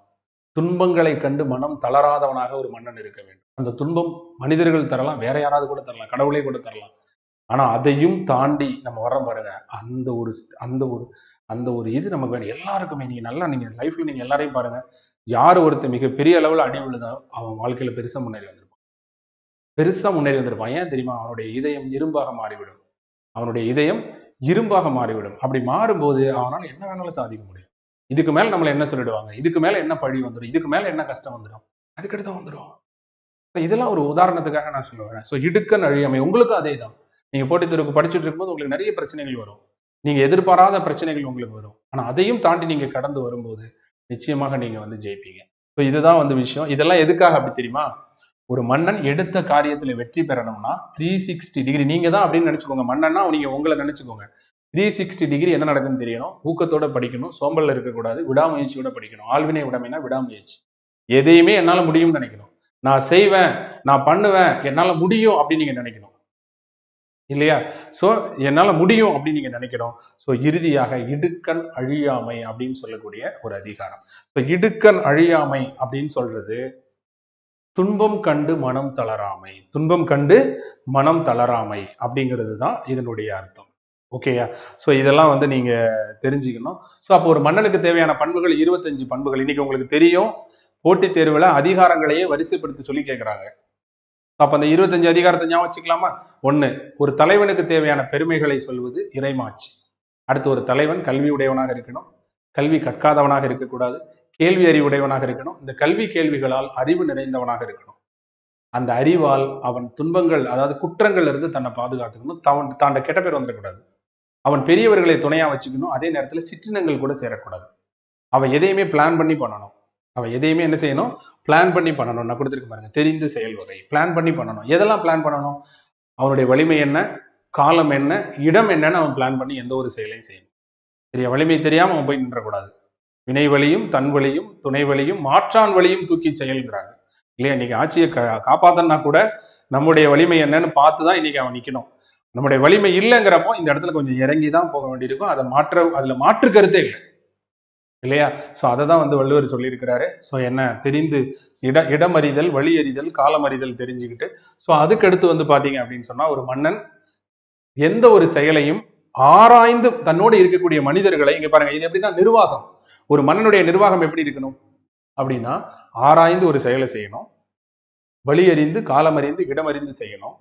தன் நிர்வாகத்துக்கு யார் தேவை? தளபதிகள். அந்த தளபதிகளை ஆராய்ந்து தெளியணும். கண்டவனெல்லாம் உள்ளத்துக்கு வச்சுக்கிட்டு முக்கியமான இடத்துல கேபினெட்ல மினிஸ்டரா முக்கியமான ஆளா நம்ம கூட வச்சிருந்தோம் அப்படின்னா சிக்கிக்கிடுவோம். ஆராய்ந்து ஆளை தேர்ந்தெடுக்கணும். அப்படி ஆராய்ந்து ஆளை எப்படி தேர்ந்தெடுக்கணும்னு வள்ளுவர் சொல்லியிருக்காரு. நீ யாரை கூட வச்சிருக்கணும், அந்த வச்சிருக்கிறவன்ட்ட நீ எப்படி வேலை ஒப்படைக்கணும், உன்னுடைய சொந்த பந்தங்களை நீ எப்படி நிப்பாட்டணும், அதுக்கடுத்து நீ அதுக்கடுத்துதான் நீதி எப்படி வழங்கணும். மக்கள் எல்லாரும் நம்மகிட்ட எதிர்பார்க்கறது என்ன? நீதி. அவன் கொடுத்த வாக்குறுதியை மறவாதவனாக, கற்ற நீதி நூல்களை மறக்காதவனாக இருக்கணும். ஏன்னா சில பேர் ஒரு உச்சத்துக்கு வந்தோன்னா வாழ்ந்த வழியும் வாழ்ந்த வாழ்க்கையும் வந்த வழியும் மறந்துடுவாங்க இல்லையா? சோ இதுதான் வந்து வள்ளுவர் சொல்றாரு. சோ மறதி இல்லாதவனாக ஒரு மனிதன் இருக்கணும். அவன் செங்கோல் ஆட்சி செலுத்துபவனாக இருக்கணும், கொடுங்கோல் ஆட்சி செலுத்துபவனாக இருக்கக்கூடாது. அவன் மக்கள் துன்பப்படும்படி ஆட்சி செய்யக்கூடாது. இறுதியில் அவன் கண்ணோட்டம் மிக்கவனாக இருக்க வேண்டும். இதெல்லாம் ஒரு மன்னன் ஆட்சி செய்வதற்கு தேவையானது, நீதி வழங்குவதற்கு. இதெல்லாம் ஒரு மன்னன் எதையும் தாண்டி ஜெயிக்கிறதுக்கு. அவன் 360 டிகிரி ஒற்றாடல், ரொம்ப முக்கியம் ஒரு மன்னனுக்கு. எல்லாருக்கும் அழகா ஒரு குறள் சொல்லுவார். அந்த குறள் ஞாபகம் இருக்கா பாருங்க. எல்லாருக்கும் எஞ்ஞான்றும் நிகழ்பவை எல்லாம் வல்லறிதல் வேந்தன் தொழில்னு இருக்கும் அந்த குறள். எங்க என்ன நடந்தாலும் அந்த நடக்கிறது மன்னனுடைய காதுக்கு வரணும். அது மன்னனுடைய தொழில். அதுக்கு பேர் ஒற்று. அடுத்தவனை பத்தி விசாரிக்கிறாங்கிறதுக்கு அதை வந்து தப்பா சொல்ல முடியாது. ஏன்னா மன்னனா இருந்தா ஒரு உளவுத்துறை வச்சு என்ன நடந்தாலும் அவன் கேப்சர் பண்ணிக்கணும். அது அவனுடைய கடமை, அவனுடைய தொழில் அப்படின்னு அழகா வந்து வள்ளுவர் வந்து சொல்லியிருப்பாரு. ஸோ இதை வந்து நீங்க தெரிஞ்சுக்கணும். ஸோ ஊக்கமுடையவனாக இருக்கணும். சோம்பல் உடையவனா மன்னன் இருந்துட்டானா முடிஞ்சிருச்சு. அந்த மன்னன் விடாமுயற்சி உடையவனாக தன்னுடைய கொடுத்த வாக்குறுதிகளை நிறைவேற்றுவனாக இருக்கணும். அதையும் தாண்டி நிறைவேற்ற முடியாமல் போனால் மனம் தளராமல் இடுக்கண் கண்டு அழியாதவனாக, இடும்பைக்கு இடும்பை படுப்பார், இடும்பைக்கு இடும்பை படாதவராக இருக்க வேண்டும் அவன். இதுதான் வந்து வள்ளுவர் சொல்லக்கூடிய 25 அதிகாரங்கள். இந்த 25 அதிகாரத்தோட தலைப்பை நீங்கள் வந்து தெரிஞ்சுக்கணும். ஸோ இப்போ நம்ம வாங்க ஒரு தலைவனுக்கு தேவையான பண்புகள் என்னங்கிறத பார்க்கலாம். இறைமாட்சி அப்படின்னு சொல்லக்கூடிய இந்த அதிகாரத்துல ஒரு தலைவனுக்கு தேவையான பண்புகளை வள்ளுவர் எப்படி சொல்றாருன்னு பாருங்க. பாருங்க, பார்க்கலாமா? இந்த 10 குறள் பார்த்துட்டோம்னா இன்னைக்கு நம்ம வகுப்பு முடிஞ்சுக்கலாம். அரசனுடைய பெருமை. ஒரு அரசன் எப்படி வெற்றி பெறுவான் என்று வள்ளுவர் எவ்வளவு அழகா சொல்லியிருக்காருன்னு பாருங்க. உங்களுடைய கேள்விகள் ஏதாவது இருந்தா கேளுங்க, நான் தண்ணி குடிச்சுக்கிறேன். இது எதுல எல்லாம் போட்டிருக்கேன்? இன்ஸ்டாலையும் போட்டிருக்கேன்ல. இன்ஸ்டா வேற, இன்ஸ்டானா நீ ஒரு நின்னா மட்டும் தானே தெரியும். அப்ப சொல்லவே இல்லையாண்ட.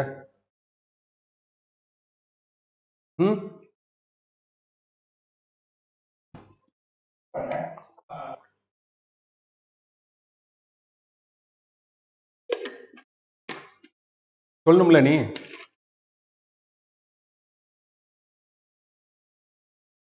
அது எப்படி தெரியும்? ஏழு சொல்லணும்ல சார். இன்ஸ்டால போட்டிருக்கேன், நீ நேரம் நின்று பேசுங்க. தென்காசி ஆகாஷ் அபிஷேலையும் போட்டிருக்கியா?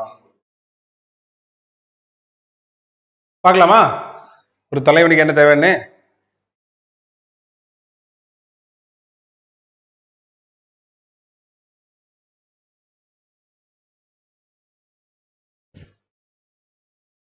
ஓகே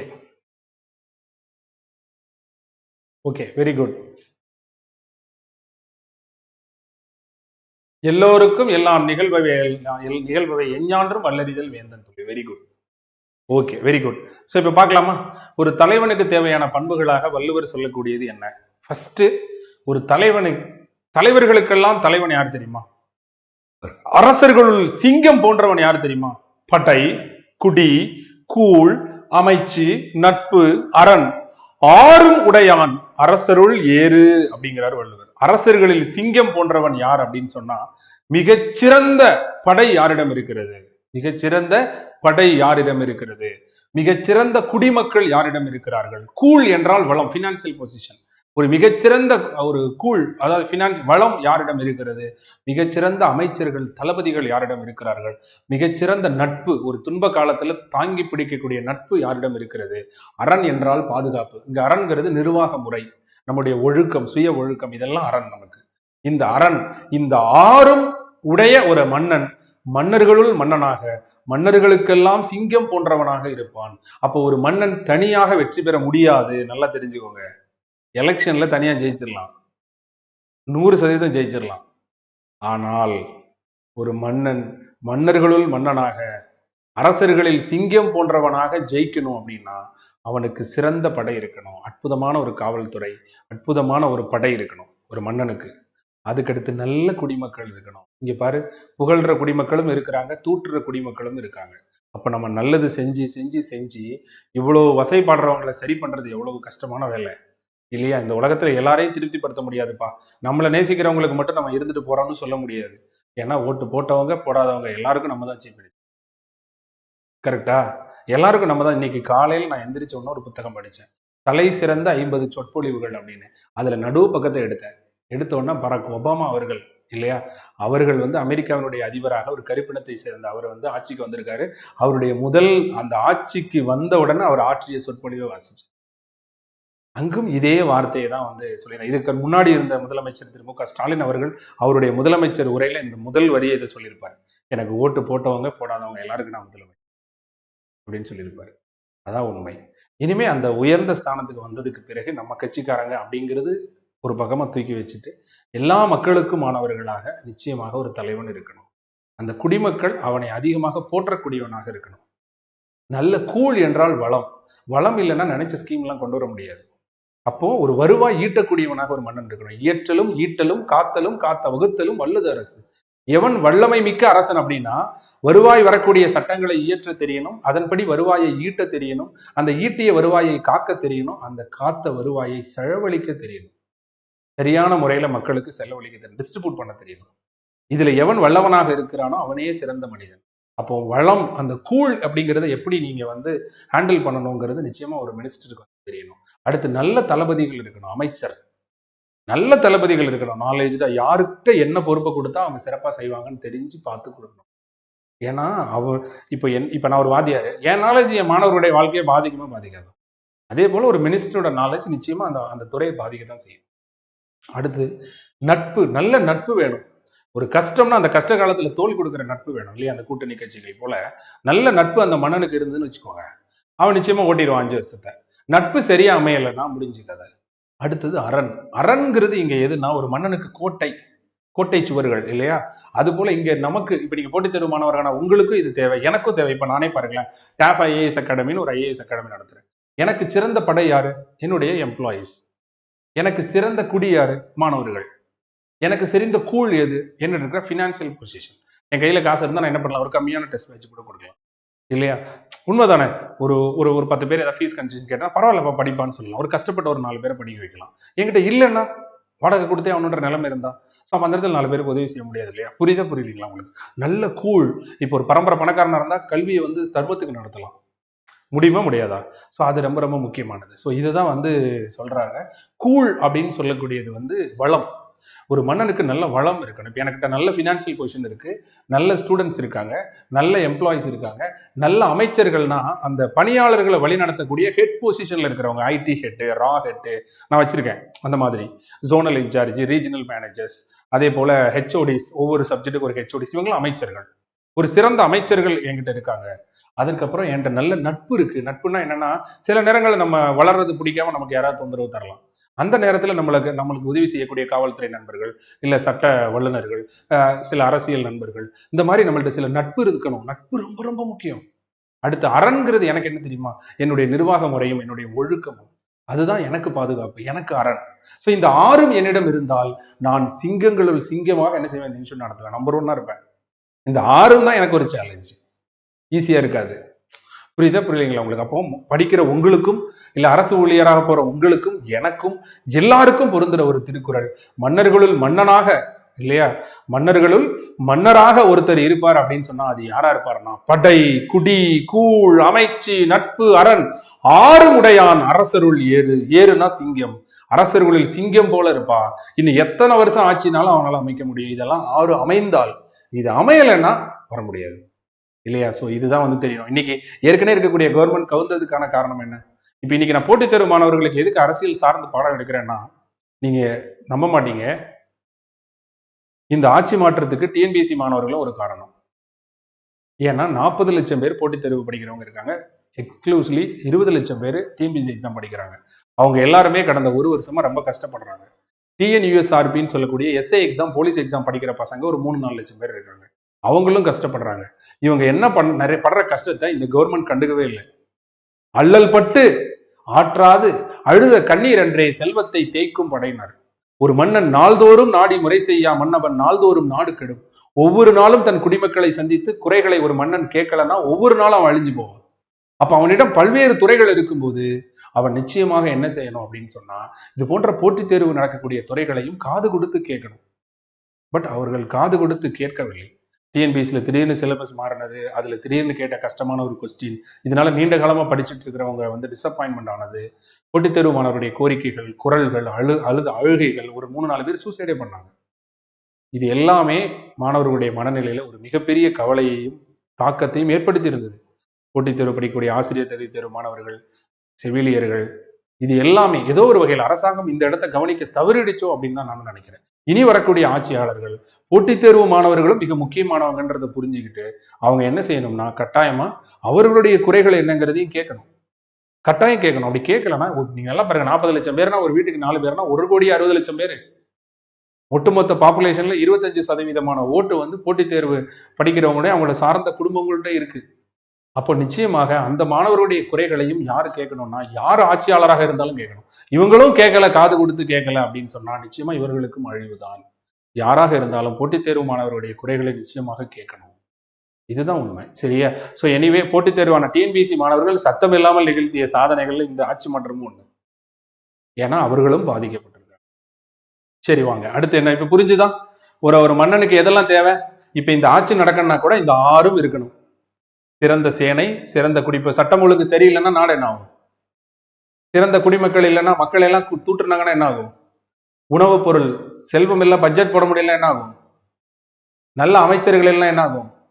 இல்லை சொல்லுவார்கள் மத்தளத்துக்கு 2 பக்கம் தான் அடி, எனக்கு எல்லா பக்கமும் அடின்னு இதுக்கு முன்னாடி இருந்த சீஃப் மினிஸ்டர் சொன்னது போல அவருடைய அமைச்சர்களே நிறைய இடங்களில் களவாரிட்டாங்க. அவர்களுடைய செயல்பாடுகளை முகம் சுளிக்க வச்சது கடந்த ஆட்சியில் இல்லையா? ஸோ அதுவும் நீங்க சரி, நல்ல அமைச்சர்கள் ரொம்ப முக்கியம். அடுத்து நட்பு, நல்ல நட்பு வேணும், ஃப்ரெண்ட்ஷிப். இந்த ஃப்ரெண்ட்ஷிப்பை கையை விட்டு போயிட்டுனா முடிஞ்சு போச்சு. இன்னைக்கு நான் வரேன்ட்டு வந்துச்சு காங்கிரஸ், நாளைக்கு வரலன்னா அவர் சிங்கம் போல ஆட்சி செலுத்த முடியாது. அடுத்து பாதுகாப்பு, அரண், நல்ல பாதுகாப்பு வேணும். இங்க பாதுகாப்புங்கிறது என்ன? நிர்வாக முறை. அதை நிச்சயமா நம்ம பியூரோகிராட்ஸ்ன்னு சொல்லக்கூடிய நம்ம அரசு ஊழியர்கள் நிச்சயமாக நல்ல அரணை கொடுத்துருவோம். இதுல ஒன்னே ஒண்ணு மட்டும் ஒரு கன்ஃபார்ம், அரண். ஏன்னா அந்த அரணா நிக்கிறது யார் தெரியுமா? Government employees, IAS IPS officer, நேர்மையான அதிகாரிகள். ஒரு 4 பேரை கூப்பிட்டு அவர் கூட வச்சுக்கிட்டாருன்னு வச்சுக்கோங்க, அவருக்கு அதுதான் மிகப்பெரிய பாதுகாப்பு. உண்மையிலே இதுக்கு முன்னாடி எடப்பாடி ஐயா வந்து சீஃப் மினிஸ்டர் இருக்கும்போது நான் கேள்விப்பட்டதை சொல்றேன். ஒரு 5-6 ஐஏஎஸ் ஆஃபீஸரை கூப்பிட்டு நீங்க பாத்துக்கோங்க, அவ்வளவுதான். ஒண்ணு நம்ம அறிவாளியா இருக்கணும், இல்லைன்னா அறிவாளியை கூட வச்சுக்கணும், முடிஞ்சு போச்சு இல்லையா? அதே பாலிசியை தான் அடுத்து வந்த கவர்மெண்ட், வந்த டிஎம்கே கவர்மெண்ட்ல என்ன பண்ணாங்க? இறையன்பு ஐயா, இது போன்ற பெரிய மனிதர்கள், மாமனிதர்கள் எல்லாம் கூப்பிட்டு, உதயச்சந்திரன் சாரு, இந்த மாதிரி ஐஏஎஸ் ஆஃபீஸர்ஸை கூப்பிட்டு அவங்கள்ட்ட பொறுப்பு கொடுத்துட்டாங்க. இங்க அரண் அப்படிங்கிறது நிர்வாகம். அந்த நிர்வாகத்தை வழிநடத்தக்கூடிய ஆட்கள் யாருப்பா? They are the policy maker. நம்ம தான், அரசு ஊழியர்களான நம்ம தான் இல்லையா? ஸோ அதனாலதான் அவங்க வந்து சக்சஸ் பண்ணாங்க. ஸோ இதெல்லாம் வந்து நீங்க தெரிஞ்சுக்கணும். ஸோ இந்த ஆகிய 6 அங்கங்களையும் உடையவனே அரசர்களுக்குள் ஆண் சிங்கம் போன்றவன். சரி, அடுத்து என்ன சொல்ல வராங்க அப்படின்னு பாருங்க. வள்ளுவர் சொல்றாரு, ஒரு மன்னனுக்கு தேவையான பண்புகள் என்ன? இயல்பாகவே ஒரு தலைவனிடம் இருக்க வேண்டிய பண்புகள் என்னன்னா, அஞ்சாமை, தைரியமானவனா இருக்கணும். ஈகை, இரக்க குணமுடையவனாக இருக்கணும். அறிவு, நல்ல நாலேஜ், நன்மை தீமைகளை உணரக்கூடிய நல்ல அறிவு இருக்கணும். ஊக்கம், எதையும் தன்னால் முடியும் என்ற உற்சாக மிகுதி, ஊக்கம் இருக்கணும், சோர்வில்லாத ஊக்கம் இருக்கணும். இந்த 4ம் ஒரு வேந்தனுக்கு இயல்பாகவே இருக்க வேண்டும் சொல்றார். ஒரு தலைவனுக்கு தேவையான பண்புகள் என்னன்னா, அஞ்சாமை, ஈகை, அறிவு, ஊக்கம். இந்நான்கும் எஞ்சாமை வேந்தற்கு இயல்பு. அதாவது குறைவில்லாமல் ஒரு மன்னனுக்கு இருக்கணும், எந்த குறைவு இருக்கக்கூடாது, இயல்பாகவே அவனிடம் இருக்கணும், எப்போதும் அவனிடம் இருக்கணும். இந்த 5 இருந்தே ஆகணும், பயப்படக்கூடாது இல்லையா? என்ன சொல்லுவான் மேல இருந்து அடிமா, சென்ட்ரல் கவர்மெண்ட்ல இருந்து, பயப்படக்கூடாது. தரமாட்டேன், அதை செய்ய மாட்டேன், இதை செய்ய மாட்டேன், அப்படி இப்படிமா உள்ளளிக்கலாக அரண்பாங்க. இது எல்லாமே பாத்தீங்கன்னா கிட்டத்தட்ட இந்த துணிச்சல் மட்டும்தான் அதிகாரம் இல்லை. ஆனா ஈகைன்னு அதிகாரம் இருக்கு, அறிவுன்னு அதிகாரம் இருக்கு, ஊக்கம்னு அதிகாரம் இருக்கு இல்லையா? இருக்கு, அதிகாரமே அதுக்குன்னே இருக்கு. அறிவு அற்றம் காக்கும் கருவி. எப்படி ஒரு விஷயத்தை கொண்டு போகணுன்றது அந்த பிரில்லியன்சி வேணும். பெரும்பாலும் முதலாவதா வரக்கூடிய ஆட்சியாளர்களுக்கு அது இருக்காது. 2வது 3வது வரும்போது கத்துப்பாங்க, அதெல்லாம் கத்துப்பாங்க. எல்லாம் அனுபவம் தானே, அடி வாங்கி கத்துப்பாங்க இல்லையா? சோ இதுதான் வந்து வள்ளுவர் வந்து சொல்றாரு, இந்த 4ம் எஞ்சாமை வேந்தற்கு இயல்புனா இயல்பாகவே ஒரு தலைவனிடம் இருக்க வேண்டும். அடுத்ததாக ஒரு தலைவனுக்கு தேவையான பண்புகள் என்னன்னு பாத்தீங்கன்னா, தூங்காமை இல்லையா? தூங்காமை அப்படிங்கிறது என்னன்னா, சுறுசுறுப்பா இருக்கணும். அவன் சோர்வுடையவனாக ஒரு மன்னன் இருக்கக்கூடாது. அவன் வந்து சுறுசுறுப்பு, தோனி பாருங்க, மகேந்திர சிங் தோனி அப்படி சுறுசுறுப்பா இருப்பாரு இல்லையா? அதாவது உள்ள அமைதியா இருக்கணும், பொறுமையா, ஆனா தன்னுடைய செயல்ல வேகம் காட்டணும். உலகத்திலேயே ரொம்ப ஸ்பீடா யார் ஸ்டம்பிங் பண்ணுவான்னா தோனி. ஆனா அவரை பாருங்க, கேப்டன் கூல் அப்படின்னு சொல்லுவாங்க, பார்த்திருக்கீங்களா? என்னது, உலகத்திலேயே மிக வேகமாக செயல்படக்கூடிய ஒரு மனிதர், அவருக்கு பேர் கேப்டன் கூல் அப்படின்னு பேரு. அப்ப என்ன அர்த்தம்னா, நம்முடைய செயல்களில் நிதானம் வேணும் இல்லையா? நம்முடைய சிந்தனைகளில் நிதானம் வேணும், ஆனா நம்முடைய செயல்கள் விரைவாக இருக்கணும். தூங்காமை அப்படிங்கிறது ஒரு மன்னனுக்கு இருக்கக்கூடிய ஒரு முக்கியமான ஒரு பண்பாக இருக்கணும். நிறைந்த கல்வி அறிவு வேணும், துணிச்சல் வேணும். துணிச்சல் ஒரு தலைவனுக்கு இருக்கணும். நீங்கா நிலம் ஆள்பவருக்கு அப்படின்னா, நீங்காமல் இந்த நிலத்தை ஆள்பவருக்கு, இங்க பாருங்க, காலம் தாழ்த்தாமை, தூங்காமைங்கிறது காலம் தாழ்த்தாமை, படிப்பு, கல்வி, ஆண்மை உடைமை இல்லையா? ஆண்மை உடைமைங்கிறது என்னது? துணிவுடைமை. ஸோ நல்ல ஆண்மைங்கிறது இங்க நீங்க ஆளுமைன்னு எடுத்துக்கலாம். சிறந்த ஆளுமை திறன் ஒரு மன்னனுக்கு வேணும், நல்ல படிப்பு வேணும், ஒரு மன்னனுக்கு காலம் தாழ்த்தாத பண்பு வேணும். இந்த 3 குணங்களும் நாட்டை ஆளும் அரசனுக்கு நீங்காமல் இருக்க வேண்டிய குணங்கள். அவங்கிட்ட நீங்காமல் இந்த 3 குணங்கள் இருக்கணும். ஏற்கனவே ஒரு 4 குணங்கள் சொன்னோம். அஞ்சாமை, ஈகை, அறிவு, ஊக்கம். இந்நான்கும் எஞ்சாமல் ஒரு வேந்தனுக்கு இயல்பாக இருக்க வேண்டும், குறைவில்லாமல் இருக்கணும். இன்னொன்னு, இந்த நீங்காமல் எப்போதும் புகழோடு இந்த நாட்டை ஒரு மன்னன் ஆள விரும்பினால் அவனிடம் நிச்சயமாக இருக்க வேண்டிய பண்பு, அவன் காலம் தாழ்த்துபவனாக இருக்கக்கூடாது. இவன் ரைட் டிசிஷன் கூட ராங் ஆயிடணும், உடனே அந்த டிசிஷன் எடுக்கணும். நல்லதுன்னு அவனுக்கு மனசுல படுதா, உடனே அவன் அதை வந்து எக்ஸிக்யூட் பண்ணணும். ஸோ தொடர்ந்து படிப்பு, தொடர்ந்து அவன் கற்றுக்கொண்டே இருக்க வேண்டும். கல்வியை வந்து புத்தகத்தால படிக்கணும்னு அவசியம் இல்லை, கேட்டு கூட தெரிஞ்சுக்கலாம். காமராஜர்லாம் என்ன புத்தகத்தால படிச்சாரு? கேள்வி ஞானம், கேள்வி அறிவு. மாமனிதனுக்கு இருந்த கேள்வி ஞானம் வந்து மிகப்பெரிய அளவுல இருந்துச்சு காமராஜர்கிட்ட. அதனாலதான் காமராஜர் பெருந்தகை வந்து கேள்வியாலேயே அறிவை பெற்றவராக இருந்தார். அவர்கிட்ட வந்து பெரிய பெரிய மினிஸ்டர்ஸ், பெரிய பெரிய ஐஏஎஸ் ஆபீசர்ஸ் கூட பேசிக்க முடியாது. ஏன்னா அவர் கரெக்டா கேட்பாரு, சொல்ல வந்ததை சொல்லுவாரு. இதை எப்படி கட்டலாம் அப்படின்னு கேட்பாரு. இது எப்படி கட்ட முடியாதீங்க அப்படின்னா, அதை கட்டலாங்கிறதுக்கு தானே படிச்ச உடனே வச்சிருக்கு. அதை எப்படி கட்ட நீ தானே சொல்லணும், அதுக்கு தானே உனக்கு சம்பளம் கொடுக்கு சர்க்கார் அப்படின்னு கேட்பாரு. புரியுங்களா? அதுதான் மேட்ரு. மனுஷன் வந்து மக்களுக்கு என்ன வேணும்னு சிந்திச்சுக்கிட்டே இருக்கிறது, மற்றவங்க கிட்ட இருந்து அப்சர்வ் பண்றது, இதெல்லாம் அதிகமா இருந்திருக்கு. அதனாலதான் மனிதர் வந்து காமராஜர் பெருசா இருந்திருக்காரு. ஸோ இதெல்லாம் நாட்டை ஆளும் அரசனுக்கு நீங்காமல் இருக்க வேண்டிய குணங்கள். எப்பவுமே அவன் சோர்வு இல்லாதவனாக, படிக்கக்கூடியவனாக, ஆளுமை உடையவனாக ஒரு மன்னன் இருந்தே ஆக வேண்டும். அடுத்ததாக இதெல்லாம் இல்லாம கூட மன்னன் ஆயிரலாம், அதுக்கப்புறமா தான் அவங்க கத்துக்கணும். அப்படி கத்துக்கிடலைன்னா லாங் ஸ்டாண்டிங் இருக்க முடியாது இல்லையா? ஸோ ஆனா ஒரு விஷயம் நான் சொல்லிட்டேன், நம்ம எல்லாருமே பெர்ஃபெக்ஷனா ஆட்களை தேடலை. இருக்கிறதுல யாராவது பரவாயில்லாத ஆட்கள் நமக்கு வந்தா போதுங்கிற நிலைமையில தான் நம்மளுடைய நிலைமை போயிட்டு இருக்கு. ஸோ அடுத்தது வந்து பாருங்க, ஒரு மன்னன் எப்படிப்பட்டவனாக இருக்கணும்னா, அரண் இழுக்காது, அதாவது அறநெறியில் நிற்பவனாக இருக்கணும். அந்த அறத்தில் இருந்து தவறக்கூடியவனாக இருக்கக்கூடாது. எது எத்திக்ஸ், எது நியாயம், அவன் மனசாட்சிக்கு தெரியும் இல்லையா? அந்த அந்த அந்த அந்த அந்த அறத்திலிருந்து மாறுபடாதவனாக இருக்கணும். அந்த அரண் இழுக்கா, அல்லவை நீக்கி, எது தீங்கு தரக்கூடிய செயல்கள் இருக்கோ அந்த செயல்களை அவன் செய்யக்கூடாது. மரண் இழுக்கா மானம் உடையது அரசு. அறநெறியில் ஒரு மன்னன் நின்று பாவங்களை நீக்கி வீரம் குன்றாத உயர்வுள்ளவனே. அதான் சொல்றாரு, மரண் இழுக்கானா மரத்துல குறைஞ்சு போயிடக்கூடாது. ஆனா அதே சமயம் என்ன கூடாது, தீய செயல் செஞ்சிடக்கூடாது. அறத்தின்படி ஒரு மன்னன் ஆட்சி செய்ய வேண்டும். அல்லவை செய்யக்கூடாது, தீய செயல்களை அவன் செஞ்சிடக்கூடாது ஒருபோதும். தைரியமாக என்ன செய்யணும், ஒருபோதும் தன் மரத்தில் தன்னுடைய அந்த இனத்தினுடைய பெருமைகளை வந்து அவன் விழுந்து போறவனாக ஒருபோதும் இருந்து விடக்கூடாது. ஸோ அறநெறியில் நின்று பாவங்களை நீக்கி குன்றாத வீரம் குன்றாத உயர்வுள்ளவனே அரசன். அரண் இழுக்காது என்றால் அறத்தில் தவறாமல். எது எத்திக்ஸோ அந்த எத்திக்ஸ்ல இருந்து அவன் நிச்சயமா என்ன செய்யக்கூடாது, மாறிடக்கூடாது. அடுத்தது, அல்லவை நீக்கி பாவங்களை அவன் நீக்குவனாக இருக்க வேண்டும். அவன் வீரத்தில் தவறாத உயர்வை உடையவனே அரசன் ஆவான். அப்ப 4 குறள் பார்த்திருக்கோம். ஒரு சிறந்த அரசன், அரசலுக்கு அரசனாக இருக்க வேண்டியவன். ஆக்சுவலா திருக்குறளே அதை தான் சொல்லுது. உங்களுக்கு தெரியுமான்னு தெரியல, இந்த முதல் குறள் இருக்குல்ல, இந்த குறள்ல இருக்கக்கூடிய படை, குடி, கூழ், அமைச்சு, நட்பு, அரண், இந்த 6 தான் இதுக்கு அடுத்து வரக்கூடிய 25. இப்ப பொருட்பால்ல 70 அதிகாரம் இருக்கா, பொறுப்பாளர் 70 அதிகாரம் இருக்கா, அதுல 25 அதிகாரம் அரசியலா, மீதி இருக்கக்கூடிய 45 அதிகாரம் இருக்கு பாருங்க. இதுதான் படை, கூழ், அமைச்சு, நட்பு, அரண், இது எல்லாமே இல்லையா? மிச்சம் இருக்கிற எல்லாமே அதுதான். குடின்னு வருது இல்லையா, படை, குடி, இது எல்லாமே இந்த 6 தான் இந்த 45 அதிகாரம்.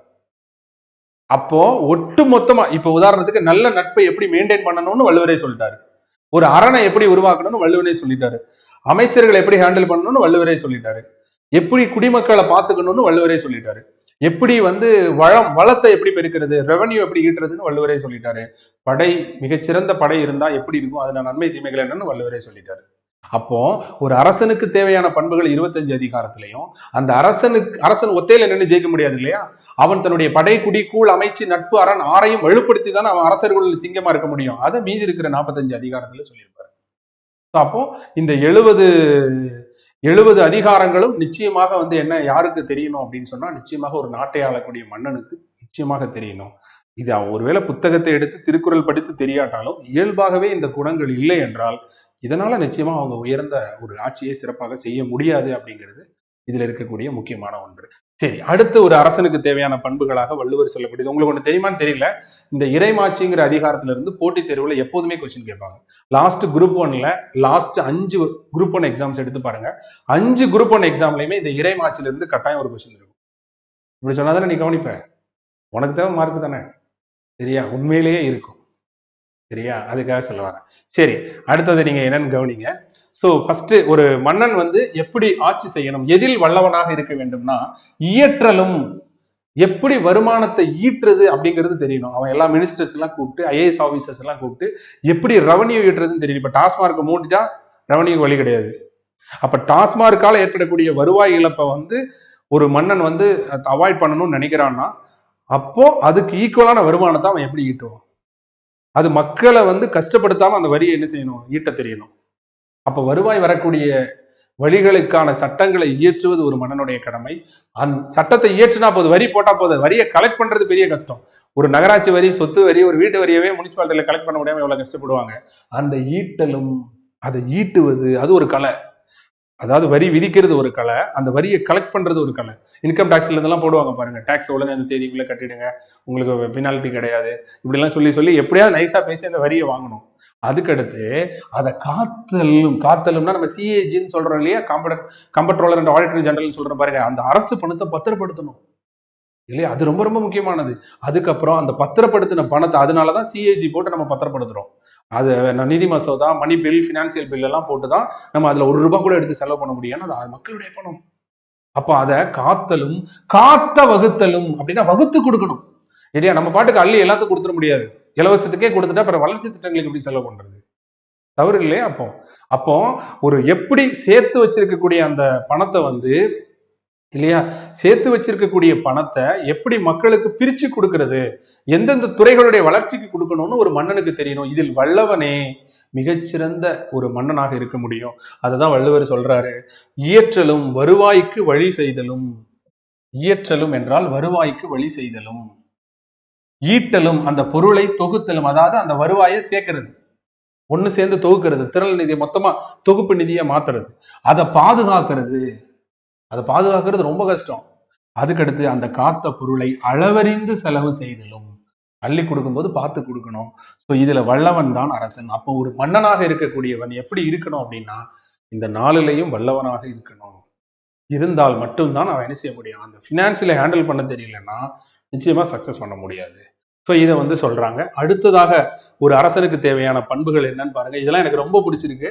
ஸோ இன்னைக்கும் நான் ஒரு சில நிகழ்ச்சிகள் பார்த்தேன். நான் யாரையும் புகழ்ந்து பேசல, நான் தான் சொன்னேன், எல்லா சீஃப் மினிஸ்டர்ஸ் இருக்கக்கூடிய நல்ல விஷயங்களை எடுத்துக்கொள்ளக்கூடிய ஆள் நான். உங்களுக்கு எந்த சீஃப் மினிஸ்டர் சார் பிடிக்கும், நீங்க எந்த கட்சிக்கு ஆதரவுன்னு என்ன கேட்டா நான் அண்ணாட்ட இருந்து எடுத்துருக்கேன். மாற்றான் தோட்டத்து மல்லிகைக்கும் மனம் உண்டுன்னா இருப்பாருங்க இல்லையா. அடுத்த வீட்டு மல்லிகைப்பூவா இருந்தாலும் மணக்கும் அவன் தோட்டத்திலேயும். அப்ப எதிரிட்ட இருக்கக்கூடிய நல்ல பண்புகளை நீ எடுத்துக்கோன்னு சொல்லி கொடுத்த, இந்த உலகத்திற்கே மிகச்சிறந்த அரசியல் நாகரிகத்தை சொல்லி கொடுத்த அண்ணாவையும் பிடிக்கும், பெரியாரையும் பிடிக்கும், காமராஜர் இல்லையா.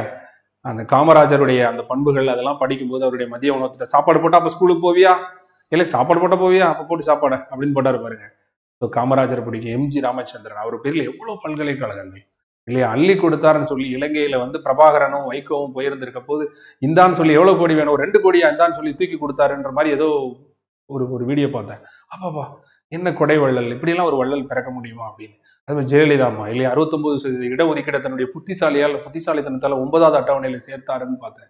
அது போல கலைஞர் எத்தகைய திட்டங்கள் ஒவ்வொன்றும் ஒரு இடஒதுக்கீடை வந்து கொண்டு வரதா இருக்கட்டும், எவ்வளவு மக்களை வந்து உயர்த்துறதுக்கு தேவையான திட்டங்கள். அதே போல இன்று இருந்தக்கூடிய முதலமைச்சராக இருந்தக்கூடிய திரு மு.க. ஸ்டாலின் அவருடைய நிறைய திட்டங்கள், இந்த அன்பு கரங்கள்னு திட்டங்கள், ஆதரவற்ற குழந்தைகளுக்காக, அப்புறம் இந்த தோழின்னு இப்போ ஒரு ஹாஸ்டல், நான் முதல்வன்ற ஸ்கீமு, எல்லார்ட்ட இருக்கிற நல்ல விஷயங்களை எடுத்துக்க கொள்ளக்கூடிய ஆள் நான். சரியா, ஏன்னா நீங்க தெளிவுபடுத்தணும் இல்லையா, அரசியலுக்கு அப்பாற்பட்டு மாணவர்களை வழிநடத்த வேண்டிய பொறுப்பு ஒரு ஆசிரியருக்கு இருக்கு இல்லையா. எல்லாரும் தூண்டி விடப்படுற மாதிரி இவங்களையும் சீரழிச்சிட்டோம்னா, இவன் நாளைக்கு போய் இங்க இருந்து போகும்போதே கட்சி சார்ந்து போறான்னா, இவன் போய் கவர்மெண்ட் வேலைக்கு போனா மட்டும் என்ன பண்ணிடுவான், எல்லாருக்கும் நல்லதா பண்ணிட்டு போறான். அப்ப நம்ம என்ன சொல்லணும் அப்படிங்கிறத தான் நம்ம வந்து சொல்லணும். அதனால போட்டித் தேர்வு படிக்கக்கூடிய மாணவர்கள் எல்லாரும் தயவு செஞ்சு சொல்றேன், உங்களுக்குன்னு தனியாக வெறுப்பு இருந்தாலும் நீங்க ஒரு அரசு ஊழியராக முயற்சி பண்ணும்போது தயவு செஞ்சு நீங்க பயாஸ்டா இருக்கக்கூடாது, ஒரு பக்கம் சார்ந்து இருக்கக்கூடாது, பகுத்தறிவுக்குட்பட்டவராக இருக்கணும். யார் ஆட்சிக்கு வந்தாலும் அவர்களுக்கு தலைவணங்கி, மக்கள் தேர்ந்தெடுத்து அந்த மக்கள் பிரதிநிதிக்கு தலைவணங்கி அந்த 5 ஆண்டு காலம் அவர்கள் கொண்டு வரக்கூடிய நல்ல திட்டங்களை நம்ம மக்கள்கிட்ட கொண்டு போய் சேர்க்க வேண்டியதும், நல்ல திட்டங்களை அவர்களுக்கு எடுத்து சொல்லி அதை செயல்படுத்த சொல்லுவது ரெண்டுமே நம்மளுடைய வேலை. திட்டம் போடுறது நம்ம தான், செயல்படுத்துறது நம்ம தான். திட்டம் எங்க பொலிட்டீஷியன் கிடையாது, இது பியூரோகிராட்ஸான நம்ம தான், பாலிசி மேக்கர்ஸான நம்ம தான், ஐஏஎஸ் ஆஃபீஸர்ஸும் அவருக்கு டீமுக்கு கீழே இருக்கிற நாமளும் தான். இதை வந்து நீங்க புரிஞ்சுக்கணும். சரியா? சோ இதை தெரிஞ்சுக்கோங்க. சோ காட்சிக்கு ஒரு மன்னன் எப்படிப்பட்டவனாக இருக்கணும் அப்படின்னு சொன்னா, காட்சிக்கு எளியவனாக இருக்கணும், சிம்பிளா இருக்கணும். அவரை போய் எல்லாரும் ஈஸியா, ரீசெண்டா கூட ஒருத்தர் சொன்னார், அவரை நல்ல காலத்துல யாரும் போய் பார்க்க முடியாது, நீங்க எப்படி சீஃப் மினிஸ்டர் பாப்பீங்கன்னு. ஆனா இனிமே சீஃப் மினிஸ்டர் என்ன செய்யணும்னா, காட்சிக்கு எளியவன். அந்த ரோட் ஷோ எல்லாம் ஏன் நடத்துறாங்க பாத்தீங்கன்னா தெரியும். ரோட்ல போகும்போது பிரைம் மினிஸ்டர்லாம் ரோட் ஷோ நடத்துவார். எதுக்காக? ஈஸியா அவரை பார்க்க முடியுதுன்னு தெரியணும். ஒரு மன்னன் வந்து நிறைய அந்த கலெக்டர்லாம் ஒவ்வொரு மண்டே பெட்டிஷன் நடத்துவாங்க. ஏன்? ஒரு தலைவனை ஈஸியா பார்க்கணும் அந்த மாவட்ட கலெக்டர். காட்சிக்கு எளியவனாக ஒரு மன்னன் இருக்கணும். அவனை யாருமே பார்க்க முடியாது அப்படின்னு அவன் இருந்தா அவன் அழிஞ்சு போயிடுவான். ஒரு மன்னன் தன்னுடைய பொதுமக்கள் தன்னுடைய குறைகளை சொல்ல வரலாம். எதுவாக இருந்தாலும் ஒரு மன்னனை பார்க்கறதுக்கு நிச்சயமா வந்து பார்க்கறதுக்கு வந்து யாராவது பார்க்கறதுக்கு உடையவனா இருக்கணும். காட்சிக்கு எளியவனாக ஒரு மன்னன் இருக்கணும். கடுஞ்சொல்லன் அல்ல நேர், எரிஞ்சு விழுறவன ஒரு மன்னன் இருக்க முடியாது. முன்னாடி நிறைய கோவப்படுறவன ஒரு மன்னன் இருக்கலாம். ஆனா இனிமே அவன் கோவப்படக்கூடாது. ஏன்னா ஒரு சின்ன கோபம் அவனை அழிச்சிடும் இல்லையா? சோசியல் மீடியா பூரா பார்த்துட்டு இருக்கு. அப்போ கோவத்தை அளவா வச்சிருக்கணும், ரொம்ப கவனமா இருக்கணும். இனிமே தலைமை பொறுப்புல இருக்கக்கூடிய மன்னர் எப்போதுமே என்ன செய்யணும்? காட்சிக்கு எளியவராக. நீங்களும் ஒரு கம்பெனி நிறுவனத்தில் இருக்கலாம், இல்ல ஒரு தொழில் நடத்தலாம், இல்ல நீங்க ஒரு அதிகாரி ஆகலாம். எப்போதும் காட்சிக்கு ஈஸிலி அப்ரோச்சபிளா இருக்கணும். உங்களை யாரு வேணாலும் என்ன செய்யலாம், எப்ப வேணாலும் பார்த்து உங்களுடைய குறைகளை சொல்லக்கூடிய ஆளா இருக்கணும். நீங்க கடுஞ்சொல் பேசாதவனாக இருக்கணும். கடுஞ்சொல்லே கடுமையானது. அது அதிகாரத்துல இருக்கிறவங்க சொல்லிட்டாங்கன்னா இன்னும் கடுமையாயிரும். இப்போ உங்க நண்பன் உங்களை முட்டாள்னு சொல்லிட்டா உங்களுக்கு கவலை இருக்காது. ஆனா ஒரு அதிகாரி உங்களை முட்டாள்னு சொல்லிட்டாங்க, இல்ல ஆத்தாம்மான்னு அசிங்கமா பேசிட்டாங்கன்னா, அதனாலதான் நான் என்னுடைய போலீஸுக்கு, நான் வந்து போலீஸ்ல இன்ஸ்பெக்டரா இருக்கும்போது என்னுடைய போலீஸ்காரங்களுக்கு நான் சொல்லுவேன், நீ பாருங்க, நீங்க யூனிஃபார்ம்ல இருக்கிறீங்க, ரோட்ல போற மக்களை நீங்க அவசரப்பட்டு நீங்க பாட்டுக்கு அசிங்கமா ஒரு வார்த்தை கேட்டுருவீங்க, டே இங்க வாடா அங்க போடான்னு சொல்லி மரியாதை எல்லாம் பேசிடாதீங்க. அவன் வாழ்நாள் முழுக்க உங்களை மறக்க மாட்டான். கடுஞ்சொல்லே கடுமையானது. அதை பதவியில் இருப்பவர்கள் சொன்னா அது அதை விட கடுமையாக மாறிடும். அதனால தயவு செஞ்சு ஒரு மன்னன் காட்சிக்கு எளியவனாக கடுஞ்சொல் பேசாதவனாக இருந்தால் நிச்சயமாக மீக்கூறும் மன்னன் நிலம். அவனுடைய புகழை என்ன செய்யும்னா இந்த உலகம் என்றும் நிலைநாட்டும், உயர்த்தி பேசும். மீக்கூறும்னா மீன்னா மேலே இல்லையா? மேல ஏத்திரும். சே, என்ன மனுஷையா இது, ஈஸியா அப்ரோச் பண்ண முடிஞ்சது அவரை. எல்லாருமே ஆச்சரியமா பாக்குற விஷயங்களை தான். நான் கூட இந்த 234 தொகுதியில் இருக்கக்கூடிய எம்எல்ஏ கேண்டிடேட்ஸை போய் நேரில் பார்க்க சொல்லி ஒரு டீம் அனுப்புனேன். அப்ப எல்லாரும் போய் அவங்கள போய் பார்க்க போகும்போது நான் விசாரிப்பேன், எந்த கட்சி எம்எல்ஏ கேண்டிடேட்டை அவங்களால ஈஸியா பார்க்க முடிஞ்சது, எப்படி பேசுனாங்க சார் அப்படி சொல்லும்போது, சார் என்டிகே கேண்டிடேட்லாம் ஈஸியா பார்க்க முடிஞ்சது சார், டிவிகே கேண்டிடேட்லாம் ஈஸியா பார்க்க முடிஞ்சது சார், சார் டிஎம்கே ஏடிஎம்கே கேண்டிடேட்லாம் அவ்வளோ சீக்கிரத்தில் பார்க்க முடியாது சார், அது இப்போ கரண்ட்ல இருக்கிற டிஎம்கே மினிஸ்டர்ஸ்லாம் தொடவே முடியல சார், பக்கத்திலே போக முடியல சார். ஆக்சுவலாக அவங்க அந்த அதிகாரத்துக்கு அந்த இடத்துக்கு வந்துட்டாங்க. ஆனால் ஒரு நாம் தமிழர் கட்சியும் திராவிட தமிழக வெற்றி கழகத்தில் இருக்கக்கூடிய வேட்பாளர்களை ரொம்ப எளிமையாக பார்க்க முடிஞ்சது. பட் விஜய் அவர்களை பார்க்க முடியறது ரொம்ப சேலஞ்சாக இருந்தது. ஏன்னா அவரை சுற்றி இருந்த கூட்டம் ஒன்றும் அதிகார வர்க்கம் கிடையாது, எல்லாம் நம்மளை போல இளைஞர் கூட்டம் தான். அதனால அவரை ரீச் பண்ண முடியாம சிரமமா இருந்தது. ஆனா மற்ற வகையில எல்லாரையுமே எளிமையாக பார்க்க முடிஞ்சது. காட்சிக்கு எளியவர்களாக, பரப்புரையில எல்லாருமே காட்சிக்கு எளியவர்களா இருப்பாங்க, கடுஞ்சொல் பேசாதவங்களா மென்மையா பேசுவாங்க, என்ன எலெக்ஷன்ல ஓட்டு வேணும் இல்லையா?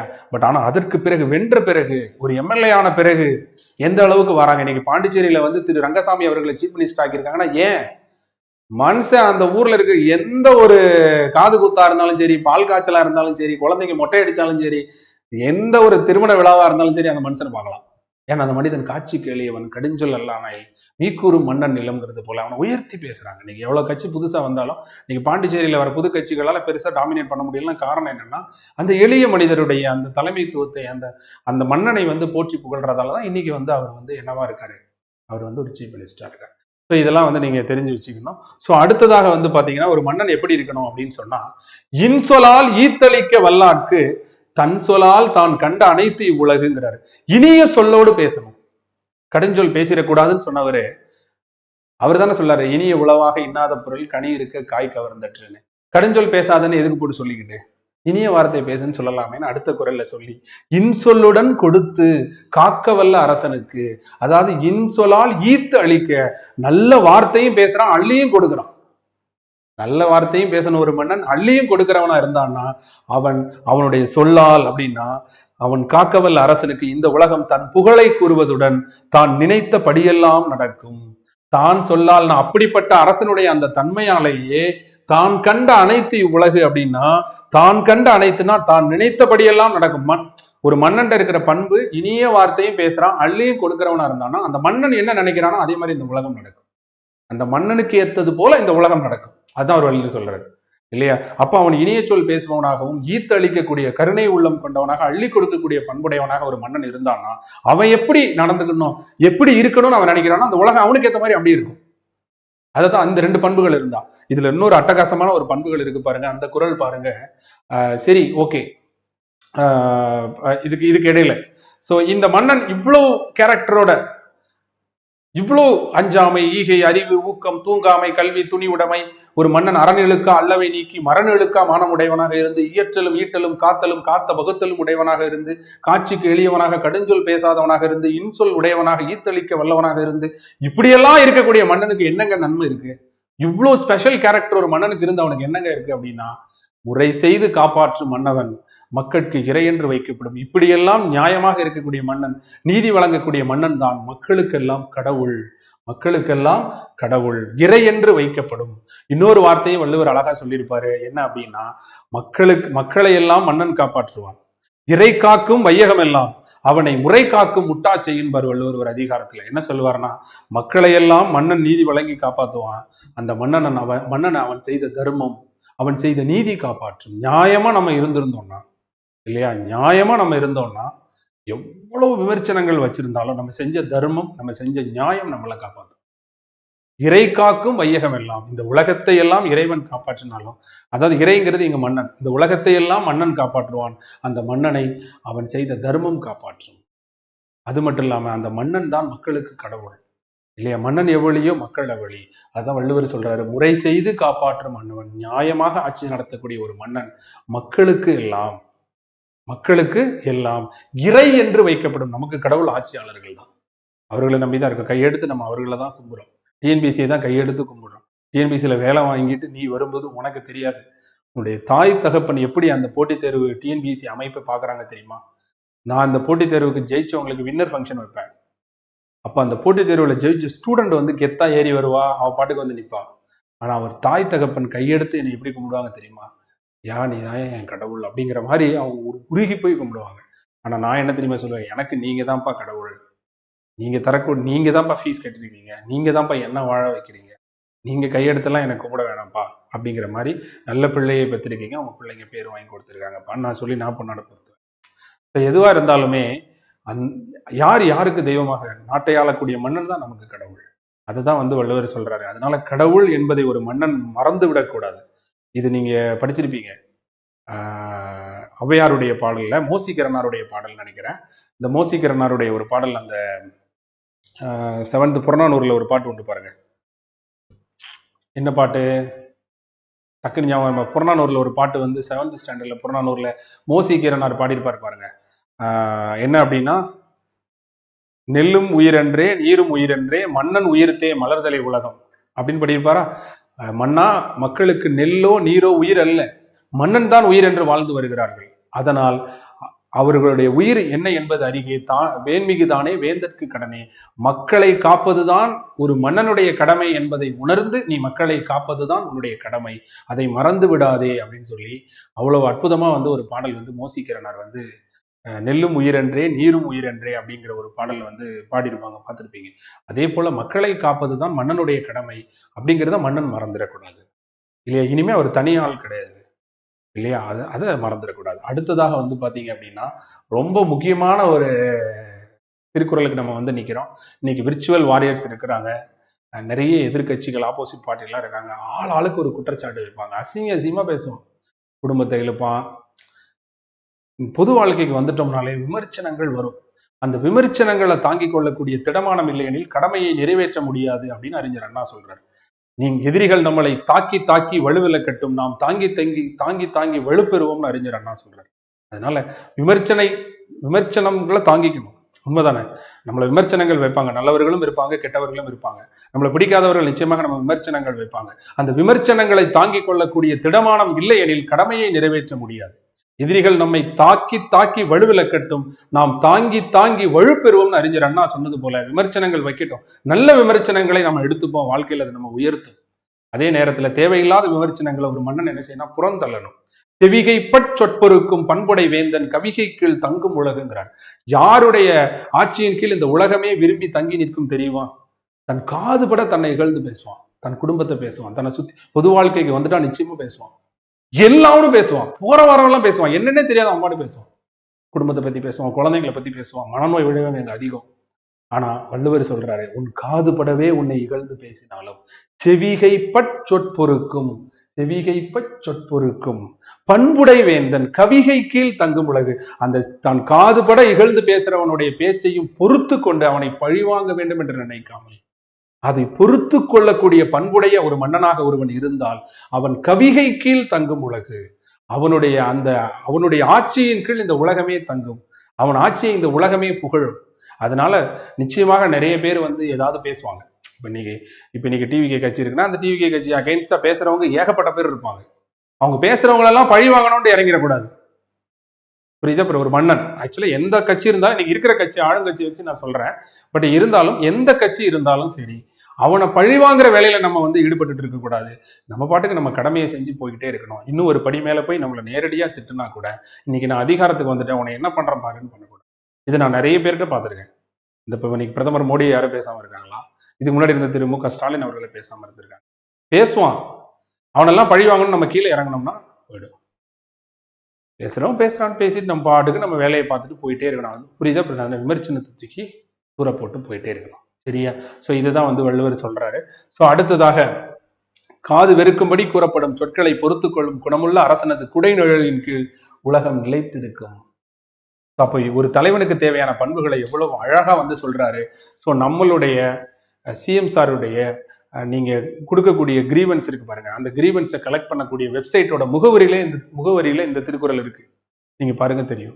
கொடை அழி, கொடை அழி செங்கோல் குடி ஓம்பல், கொடை அழி செங்கோல் குடி ஓம்பல் நான்கும் உடையானாம் வேந்தற்கு ஒளி. அரசர்களில் விளக்கு போன்றவன் யார் அப்படின்னு சொன்னா, கொடுத்தல் பண்புடையவன், கருணை பண்புடையவன், நீதி வழங்கும் முறையில் சிறப்பாக செயல்படக்கூடியவன், குடிமக்களை பாதுகாக்கும் எண்ணம் உடையவன். இத்தகைய 4 குணங்களையும் உடைய ஒரு அரசன் அரசர்களுக்கெல்லாம் விளக்காவான், இல்லையா? நாளைக்கு நம்ம பழைய ஆட்களை நம்ம சொல்லி இன்னைக்கு நம்ம சொல்றோம் இல்லையா, வெளிச்சம். நம்முடைய கண்ணை யார் திறக்காங்கன்னா இதுக்கு முன்னாடி இருந்தவங்க திறந்திருப்பாங்க. அதாவது எப்படி சொல்றதுன்னா, இப்படித்தான் இவரை போலன்ற ஒரு ரோல் மாடலாம் யார் இருப்பா தெரியுமா? இந்த 4 பண்புகள் யார்? இதெல்லாம் குரூப் 1 பிரிலிமினரி கொஸ்டின் கேட்ட கொஸ்டின். நீங்க வேணா ப்ரீவியஸ் இயர் கொஸ்டின் எடுத்து பாருங்க. இதுல 10 திருக்குறளுமே ப்ரீவியஸ் இயர் கொஸ்டின் குரூப் 1ல. அப்படிதானே சொல்லணும், உனக்கு சொல்லிட்டேன்னா நல்ல கவனி. சரி, ரைட்டு. புரியுதா புரியலைங்களா? ஸோ இது உண்மைக்குதான், பொய் சொல்லலை, சரியா? இதை நீங்க தெரிஞ்சுக்கோங்க. ஸோ எனிவே பாருங்க. ஸோ கொடை அழி செங்கோல் குடி ஓம்பல் இந்நான்கும் உடையானாம் வேந்தற்கு ஒளி. இப்போ இந்த 10 குறளையும் ஒரு அரசனுக்கு தேவையான பண்புகளை வள்ளுவர் அற்புதமா சொல்லியிருக்காரு. முதல் குறள்ல, ஒரு அரசன் அவன் தனியே நின்று வெற்றி பெற முடியாது, அவனுக்கு சிறந்த படை, குடி, கூழ், அமைச்சு, நட்பு, அரண், இந்த 6ம் சிறப்பாக இருந்தால்தான் அவன் அரசர்களுள் சிங்கம் போன்று இருக்க முடியும். அந்த 6ஐயும் தான் வள்ளுவர் அரசியல் போக மீதி இருக்கக்கூடிய இயல்ல அவர் என்ன செய்யறாரு, 45 அதிகாரங்கள்ல விளக்கம் கொடுக்கிறார். ஓகே, இந்த 6ஐயும் அவன் எப்படி சிறப்பாக வச்சுக்கிறது, நட்பை எப்படி பேணணும், அரணை எப்படி பேணணும், குடிமக்களை எப்படி பாதுகாக்கணும், எப்படி அமைச்சர்களை ஹேண்டில் பண்ணணும், படையை எப்படி மெயின்டைன் பண்ணணும், இது எல்லாமே அற்புதமா வள்ளுவர் சொல்லியிருக்காரு. ஸோ இந்த எல்லாம் சேர்ந்துதான் ஒரு மன்னனை வெற்றி பெற வைக்கும், புகழடைய வைக்கும். அவன் மட்டும் தனியா நின்று ஜெயிக்க முடியாது, அவனுக்கு நல்ல தளபதிகள் நிச்சயமா வேணும், இல்லையா? அதுதான் வள்ளுவர் முதல் குறள்லேயே இறைமாட்சிங்கிற அதிகாரத்துல சொல்லிட்டு, அடுத்து ஒரு மன்னனுக்கு அஞ்சாமை, ஈகை, அறிவு, ஊக்கம் வேணும், தூங்காமை, கல்வி, துணிவுடைமை வேணும். அந்த மன்னன் எப்போது என்ன செய்யணும், அறத்தின்படி இருக்கணும், அவன் அல்லவைகளை நீக்கணும், பாவங்களை நீக்கணும், அறத்தை செய்ய ட்ரை பண்ணணும். அவன் எப்போதுமே அவன் தன்மானம் உள்ள வீரமுள்ளவனாக ஒரு மன்னன் இருக்கணும். அவன் வருவாய் வரக்கூடிய வழிகளை அறிந்து சட்டங்களை இயற்றி அதன்படி ஈட்டு அதை பாதுகாத்து மக்களுக்கு அவன் பிரித்து கொடுப்பதில் வல்லவனாக இருக்கணும். அந்த அரசன் தன் காதுபட யாராவது தன்னை இகழ்ந்து பேசினாலும் அதை பொறுத்து கொள்பவனாக இருக்கணும், காட்சிக்கு எளியவனாக இருக்கணும், கடுஞ்சொல் பேசாதவனாக இருக்கணும். அவன் எப்போதுமே அந்த மன்னன் என்ன செய்யணும்னா, இனிய சொற்களால எல்லோருக்கும் வாரி வழங்கக்கூடியவனாக இருந்தானா நிச்சயமாக இந்த உலகம் அவனை உயர்த்தி பேசும். மொத்தத்தில் அவன்தான் மக்களுக்கு தெய்வம் என்பதை அவன் உணர்ந்து இருக்க வேண்டும். இந்த உலகத்தை எல்லாம் அப்படி அவன் தெய்வமாக இருக்கக்கூடியவனுக்கு அவனுக்கு கிடைக்கக்கூடிய அந்த கிரெடிட் என்னன்னா, இந்த உலகத்தை எல்லாம் மன்னன் காப்பாற்றினான்னா நிச்சயமாக மன்னனை அவன் செய்த தர்மம் காப்பாற்றும், நிச்சயமாக காப்பாற்றும், இல்லையா? மக்களுக்கு கடவுளாக இருக்கக்கூடிய அந்த மன்னனை அவனுடைய தர்மம் அவனை காப்பாற்றும். அந்த மன்னன் செவிகைப்பட் சொற்பொருக்கு உடையவனாக இருக்கணும். நீ அவனை நிச்சயமா விமர்சனங்களை தாங்கிக்கணும், இகழ்ந்து பேசினாலும் பொறுத்துக்கணும். என்னடா நான் மன்னன்லடா, என்னை எவன்டா இகழ்ந்து பேசுவான்னு சொல்லிட்டு ரோட்ல போய் நிற்க கூடாது. அப்படி நம்ம நின்றுட்டோம்னா நம்மளுடைய தரம், என்னைக்கு நம்ம இன்னொருத்தரை குறை சொல்றோமோ, அவதூறு பேசுறோமோ, அன்னைக்கு நம்ம தரம் தாழ்ந்த பாலிடிக்ஸ்குள்ள போயிடுவோம். புரியுதுங்களா?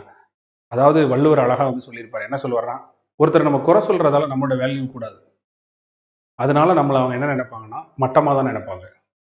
புரியுதுங்களா? புறம் கூறாமைன்னு ஒரு அதிகாரம் இருக்கு. இந்த அதிகாரத்தை நிச்சயமா இன்னைக்கு உள்ள அரசியல்வாதிகள்லாம் கட்டாயம் படிக்கணும். ஏன்னா புறம், அதாவது போட்டி போடுறது வேற, புறம் பேசுறது வேற. இன்னைக்கு புறம் பேசுறது ரொம்ப அதிகமாயிருச்சு. புரியுதா? பிறன் பழி கூறுவான் தன் பழி உள்ளும் திறன் தெரிந்து கூறப்படுங்கிறார் வள்ளுவர். நீ அடுத்தவனை குறை சொல்றதுக்காக நீ எதையாவது தேடி தேடி குறை சொல்லி இல்லாத பொய்யை நீ சொல்ல ஆரம்பிச்சேன்னா அவன் உன்கிட்ட என்ன மைனஸ் இருக்குன்னு தேடுவான் இல்லையா? ஓன்ட்டு நீ அவனை சாணியை கொண்டு எரிஞ்சேன்னு வச்சுக்கோ, அவன் வேற ஏதாவது மனித கழிவை கொண்டு ஓ மேல எரிய தேடிக்கிட்டு இருப்பான். தேடுவானா மாட்டான்ல? அது வள்ளுவர் என்ன என்ன சொல்ல வர்றாருன்னா, பிறர் பழியை நீ வந்து பேச ஆரம்பிச்சேன்னா அவன் உன் பழியில என்ன இருக்கு அதை தேடி கண்டுபிடிப்பான், இல்லைன்னா அதை ஜோடிப்பான். இல்லாத பழியை கூட உன் மேல சுமத்துவான். அப்போ ஒரு குறை சொல்றது மூலமா அந்த குறைதான் திருப்பி வருமே தவிர அது என்னைக்குமே நிறைய ஒத்துக்க போறானா, நம்ம குறை சொல்றவன் உடனே அதை ஒத்துக்க போறானா? கிடையாது. நம்மளை குறை சொல்ல காலம் பார்த்து காத்திருப்பான், வாய்ப்பு கிடைக்கும் போது திருப்பி அடிப்பான். புரியுதுங்களா? அதனால என்னைக்குமே வந்து நம்ம சேற்ற வாரி அறிஞ்சு அவன் ஜானி வாரி அறிவான். அதனால குறை சொல்றதால அதுதான் திரும்பி வரும். அதனால வள்ளுவர் வந்து புறம் கூறாமை அதிகாரம் எல்லாம் போட்டித் தேர்வு மாணவர்களுக்கு சிலபஸ்ல கொடுத்துருக்காங்க. நீங்க அதோட பொருளை மட்டுமாவது நீங்க படிங்க. அவ்வளவு அற்புதமா வந்து சொல்லியிருப்பாரு. இவெல்லாம் வந்து ஒரு புறம் பேசுற மனிதர்களை வந்து நம்ம வந்து நம்ம எப்போதுமே வந்து குற்றம் மறைக்கும் இல்லையா? ஒரு ஒரு ஒரு அடுத்தவனை குறை சொல்றத மறைக்கிறது தான் பெருமையான விஷயம். பெருமை குணம் தான் என்ன செய்யணும்னா, பெருமை குணம்ங்கிறது அடுத்தவனுடைய குறைகளை வந்து மறைக்கிறது. பெருமை குணம்ங்கிறது அடுத்தவன் குறைகளை மறைக்கிறது. சிறுமை குணம் தான் அடுத்தவன் இப்படி இவன் அப்படி அவன் அப்படி இப்படின்னு பேசுறது. இதெல்லாம் தூக்கி தூர போடணும். இதெல்லாம் தூக்கி தூர போட்டுடணும். புரியுங்களா? இதை தான் வந்து நீங்க தெரிஞ்சுக்கணும். ஸோ இது போல இந்த 10 திருக்குறளையும் வள்ளுவர் இறைமாட்சி என்கிற அதிகாரத்துல வந்து வள்ளுவ பெருந்தகை வந்து சொல்லியிருக்காரு. ஒரு தலைவனுக்கு தேவையான பண்புகளாக வள்ளுவர் வந்து சொல்லியிருக்காரு. இன்னும் தலைவனுக்கு தேவையான பண்புகள் கல்வி, அவன் கல்லாமையால் வரக்கூடிய குற்றங்கள், கேள்வி, அறிவுடைமை, குற்றம் கடிதல், பெரியாரை துணைக்கோடல், சிற்றினம் சேராமை, எந்த ஒரு செயலையும் தெரிந்து செயல் செய்வது, வழியறிந்து செய்வது, காலமறிந்து செய்வது, இடமறிந்து செய்வது, தன்னோடு வைத்திருக்கக்கூடியவர்களை தெரிந்து அவர்களை தெளிய வேண்டும், அவர்களிடம் தெரிந்து வினையாட வேண்டும், பொறுப்புகளை ஒப்படைக்கணும், சுற்றங்களை வந்து சரியான முறையில் வந்து அவர்களை வழிநடத்த வேண்டும், அவர்கள் ஒரு மன்னன் வந்து நீதி மறவாதவனாக, மறதி இல்லாதவனாக இருக்க வேண்டும், செங்கோல் ஆட்சி செலுத்த வேண்டும், கொடுங்கோல் ஆட்சி செலுத்தி விடக்கூடாது, மக்கள் பயப்படும்படி ஆட்சி செய்து விடக்கூடாது, கண்ணோட்டம் உடையவனாக, இரக்க குணம் உடையவனாக இருக்க வேண்டும். ஒரு மன்னன் தன்னுடைய ஆட்சியை தக்க வைக்கவும், ஒரு ஆட்சியை பிடிக்கவும் ஒற்று உடையவனாக, அதாவது 360 டிகிரி என்ன நடக்குன்னு அனலைஸ் பண்றவனா ஒரு மன்னன் வந்து ஒற்றாடல் உடையவனாக இருக்கணும், ஊக்க மிகுதியா உடையவனாக இருக்கணும், என்ன வந்தாலும் பார்த்துக்கலான்ற ஒரு தைரியம் உடையவனாக இருக்கணும், அந்த ஊக்கத்தை கெடுக்கக்கூடிய சோம்பல் உடையவனாக இருக்கக்கூடாது, விடாமுயற்சி உடையவனாக இருக்க வேண்டும். விடாமுயற்சியோடு இருக்கும் போதும் சில காலச்சூழலால் அவனுக்கு நிறைய துன்பங்கள் வரும்போது அந்த துன்பங்களை தாண்டி இடுக்கன் அழியாதவனாக இருக்க வேண்டும்.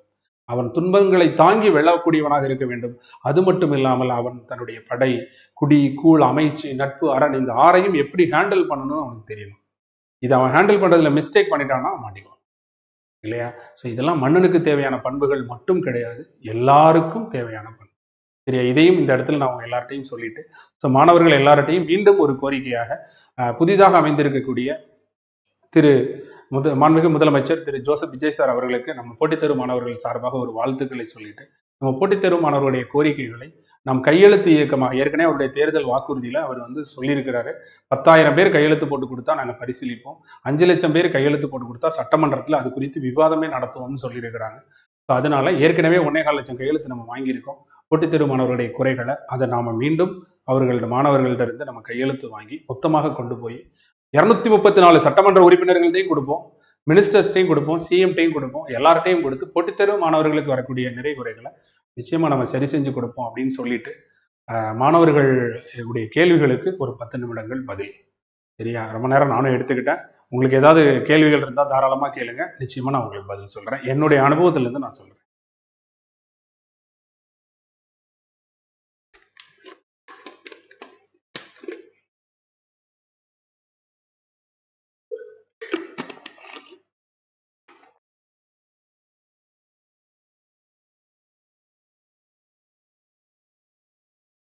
கொஞ்சம் டெக்னிக்கலாக படிக்கிறத பற்றி நம்ம பேசுவோம்.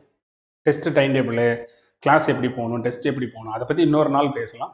இன்னைக்கு பொதுவான வாழ்க்கை குறித்த ஏதாவது செய்திகள் இருந்தால் கேளுங்க. போட்டித் தேர்வில் டெக்னிக்கலான விஷயங்கள் இல்லாமல் வேற ஏதாவது கொஸ்டின் இருந்தால் கேளுங்க.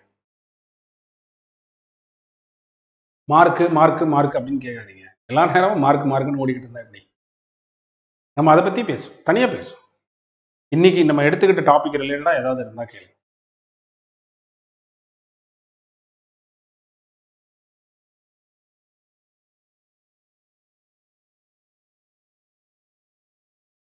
டாப்பர் டெஸ்ட் பேட்ச் 1 வீக்ல அனௌன்ஸ் பண்ணுவோம். இன்னைக்கு நம்ம எடுத்துக்கிட்ட டாபிக் வந்து உங்களுக்கு எந்த அளவுக்கு உபயோகரமா இருந்ததுன்னு எனக்கு தெரியல. பட் லைவ்ல இருக்கக்கூடிய மாணவர்களும் சரி, இதர பார்வையாளர்களும் சரி, இன்னைக்கு நடத்தின இந்த வகுப்பு உங்களுக்கு பயனுள்ளதா இருந்ததா அப்படிங்கிறத சொல்லுங்க. அறத்துக்கும் ஒழுக்கத்துக்கும் என்ன வித்தியாசம்னு சொல்றாங்க. அதாவது அறம்னு சொல்ற பாருங்க, அந்த அறத்துல ஒரு பார்ட் தான் ஒழுக்கம். இப்போ ஒரு இந்தியால மாநிலங்கள் மாவட்டங்கள் இருக்கிறது போல அறம்ங்கிறது ஹோல் ரவுண்டு. நம்ம இந்த டயக்ராம்லாம் போடுவாங்க பாருங்க, அந்த இப்படி இல்லையா? அறம் அப்படின்னா நிறைய அறங்கள் இருக்கு. அதுல ஒரு அறம், அந்த பல அறங்கள்ல ஒண்ணு ஒழுக்கம்னு ஒரு அறம். சரி, அறங்கள் நிறைய இருக்கு. அதாவது வீட்டுக்கு வந்து விருந்தினரை போற்றணும், அன்போடு இருக்கணும், நன்றி மறக்கக்கூடாது, நடுவு நிலைமையோடு இருக்கணும், இனிய சொற்கள் பேசணும், அடக்கத்தோடு இருக்கணும், ஒழுக்கத்தோடு இருக்கணுங்கிறது ஒரு அறம். சரியா? அதனால அந்த ஒழுக்கம் அப்படிங்கிறது அறத்தினுடைய ஒரு ஒரு இன்னர் பார்ட்.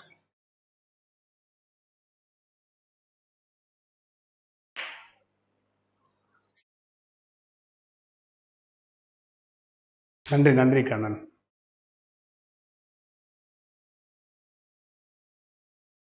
நிச்சயமா.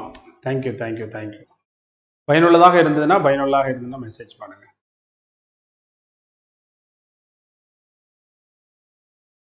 நிச்சயமா அடிக்கடி லைவ் வருவோம். இதே மாதிரி ஏதாவது ஒரு திருக்குறள்ல தலைப்பு எடுத்து நடைமுறையில் இருக்கக்கூடிய, இப்போ நான் இனிமே திருக்குறளை எப்படி கொண்டு போய் சேர்க்கலாம்னு இருக்கேன்னா, கரண்ட்ல ஏதாவது ஒரு இஷ்யூ இருக்கும்ல, அந்த இஷ்யூவோட தொடர்புடைய திருக்குறள் அப்படின்னு சொல்லி நம்ம பேசலாம் அப்படின்னு நினைச்சேன். எனக்கு தேவை திருக்குறள் வந்து சேரணும், அவ்வளவுதான். அவுட் சோர்ஸ்லாம் நீ படிக்கவே வேண்டாம் சதீஷ். என்ன சோர்ஸ் அவுட் சோர்ஸ்? எது நிரந்தரமான அவுட் சோர்ஸ்? நீ முதல்ல சொல்லி பார்க்கலாம். கடந்த குரூப் 4க்கும் குரூப் 2க்குமே கொஸ்டின்ல அவ்வளவு வித்தியாசம் இருக்கு. இப்போ வரக்கூடிய எக்ஸாம்ஸுக்கு இதுதான் அவுட் சோர்ஸ்னு எப்படி ஃபிக்ஸ் பண்ண முடியும்? சும்மா தேவையில்லாத எதையாவது படிச்சு இதுக்கு மண்டையை போட்டுவீங்க. இருக்கிற ஸ்கூல் புக்ல இருந்து 60-70 கொஸ்டின் கேட்டாலும் அதை தப்பு இல்லாம போடுங்க நீங்க ஆன்சர், அவ்வளவுதான். அவுட் சோர்ஸ் மேல எனக்கு உடன்பாடு இல்லை தங்கம். ஏன்னா நிலையான டிஎம்பிசி, நிலையான சேர்மன், நிலையான உறுப்பினர்கள், நிலையான கொஸ்டின் எடுக்கிற டீம் இப்படிலாம் இருக்கிறது போல எனக்கு தெரியல, என்னுடைய கருத்து. திருக்குறள்ல ஒரு ஸ்பெஷல் டெஸ்ட் வைப்போம் அடுத்த மாசம்.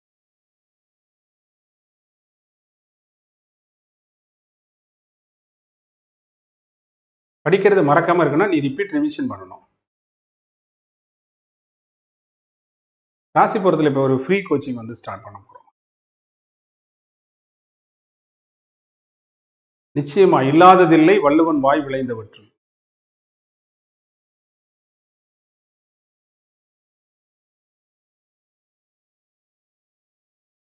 இல்ல நவி, 133 அதிகாரமும் அதிகாரத்துக்கு ஒரு திருக்குறள் எடுத்தா 1330 அதிகாரத்துக்கு ஒண்ணுன்னா 133 தான் வரும். ஒரு நம்ம என்ன பண்ணலாம்னா, சிலபஸ்ல இருக்க 20 அதிகாரத்துக்கு ஒரு அதிகாரத்துக்கு ஒரு திருக்குறள்னு சொல்லி 20 அதிகாரத்துக்கும் 200 கொஸ்டின் டெஸ்ட் வைக்கலாம். நிச்சயமா இன்று இளைப்பாறுவோம் என்றிருந்தால் வழி என்னென்னவாகுமோ ஓரிரவில். நலமாக இருக்கிறேன் அன்பயன். அனபாயனா நல்ல பேரா இருக்கு, அனபாய சோழன். மதுரையில் இருக்கு, போயிட்டு இருக்கு கிளாஸ்.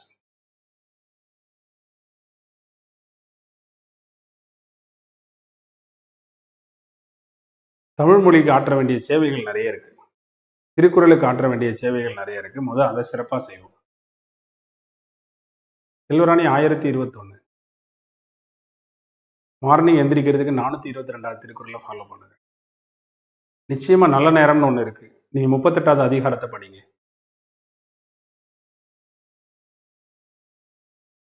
சார் பாலிடிக்ஸுக்கு வருவீங்களா? உங்களுக்கு 1025வது திருக்குறள். ஊழ் என்றால் என்ன என்று ஏன் வள்ளுவர் கூறவில்லை? கூறியிருக்காரு, 38வது அதிகாரத்துல சொல்லியிருக்காரு. என் தமிழ்ல எக்ஸாம் ஸ்டார்ட் பண்றோம், அடுத்த மாசம் ஸ்டார்ட் ஆகுது. சூப்பரா இருக்கும், எல்லாரும் வந்து எழுதுங்க.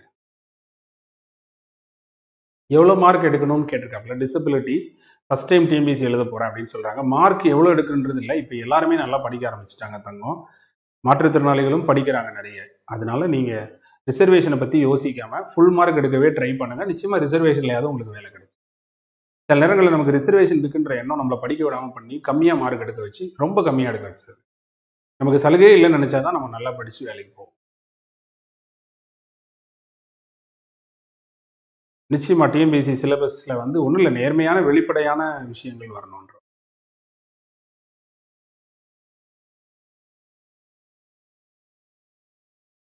தேங்க்யூ முத்து. குறை சொல்லும் போது கோபம் வரும் தான், நம்ம அமைதியாக தான் போய் ஆகணும். அகழ்வாரை தாங்கும் நிலம் போல தம்மை இகழ்வார் பொறுத்தல் தலைன்னு வள்ளுவர் சொல்றாரு. அதாவது நிலமானது தன்னை தோண்டுபவரை பொறுத்துக் கொள்வதை போல நம் இகழ்ந்து பேசுவரை பொறுத்து கொள்ளுங்கள். என்னது இகழ்ந்து பேசுறவனை பொறுத்துக்கிறது? அவன் வாயை கழிச்சிட மாட்டான், சண்டைக்கு போயிட மாட்டான். வள்ளுவர் என்ன சொல்லுமா சொல்றாரு, நீ பொறுத்துக்கோன்னு சொல்லலை, பொறுத்துக்கிட்டா யூ ஆர் த கிரேட்னு சொல்றாரு. எல்லாராலையும் அதை பொறுத்துக்க முடியாது, ஆனால் பொறுத்து கொள்ளக்கூடிய மனிதன் மிகச்சிறந்த மனிதன், தலை சிறந்த மனிதன். அதனாலதான் பொறுத்தல் தலை அப்படின்னு வள்ளுவர் சொல்றாரு. நீ கிரேட் ஆகணுமான்னு நீ தான் முடிவு பண்ணணும். பொறுத்து கொள்ள முடியாதவன் சாதாரண மனிதராக இருக்கான், பொறுத்து கொள்றவன் த கிரேட்டா மாறுறான் இல்லையா? அதை நீங்க பார்த்து.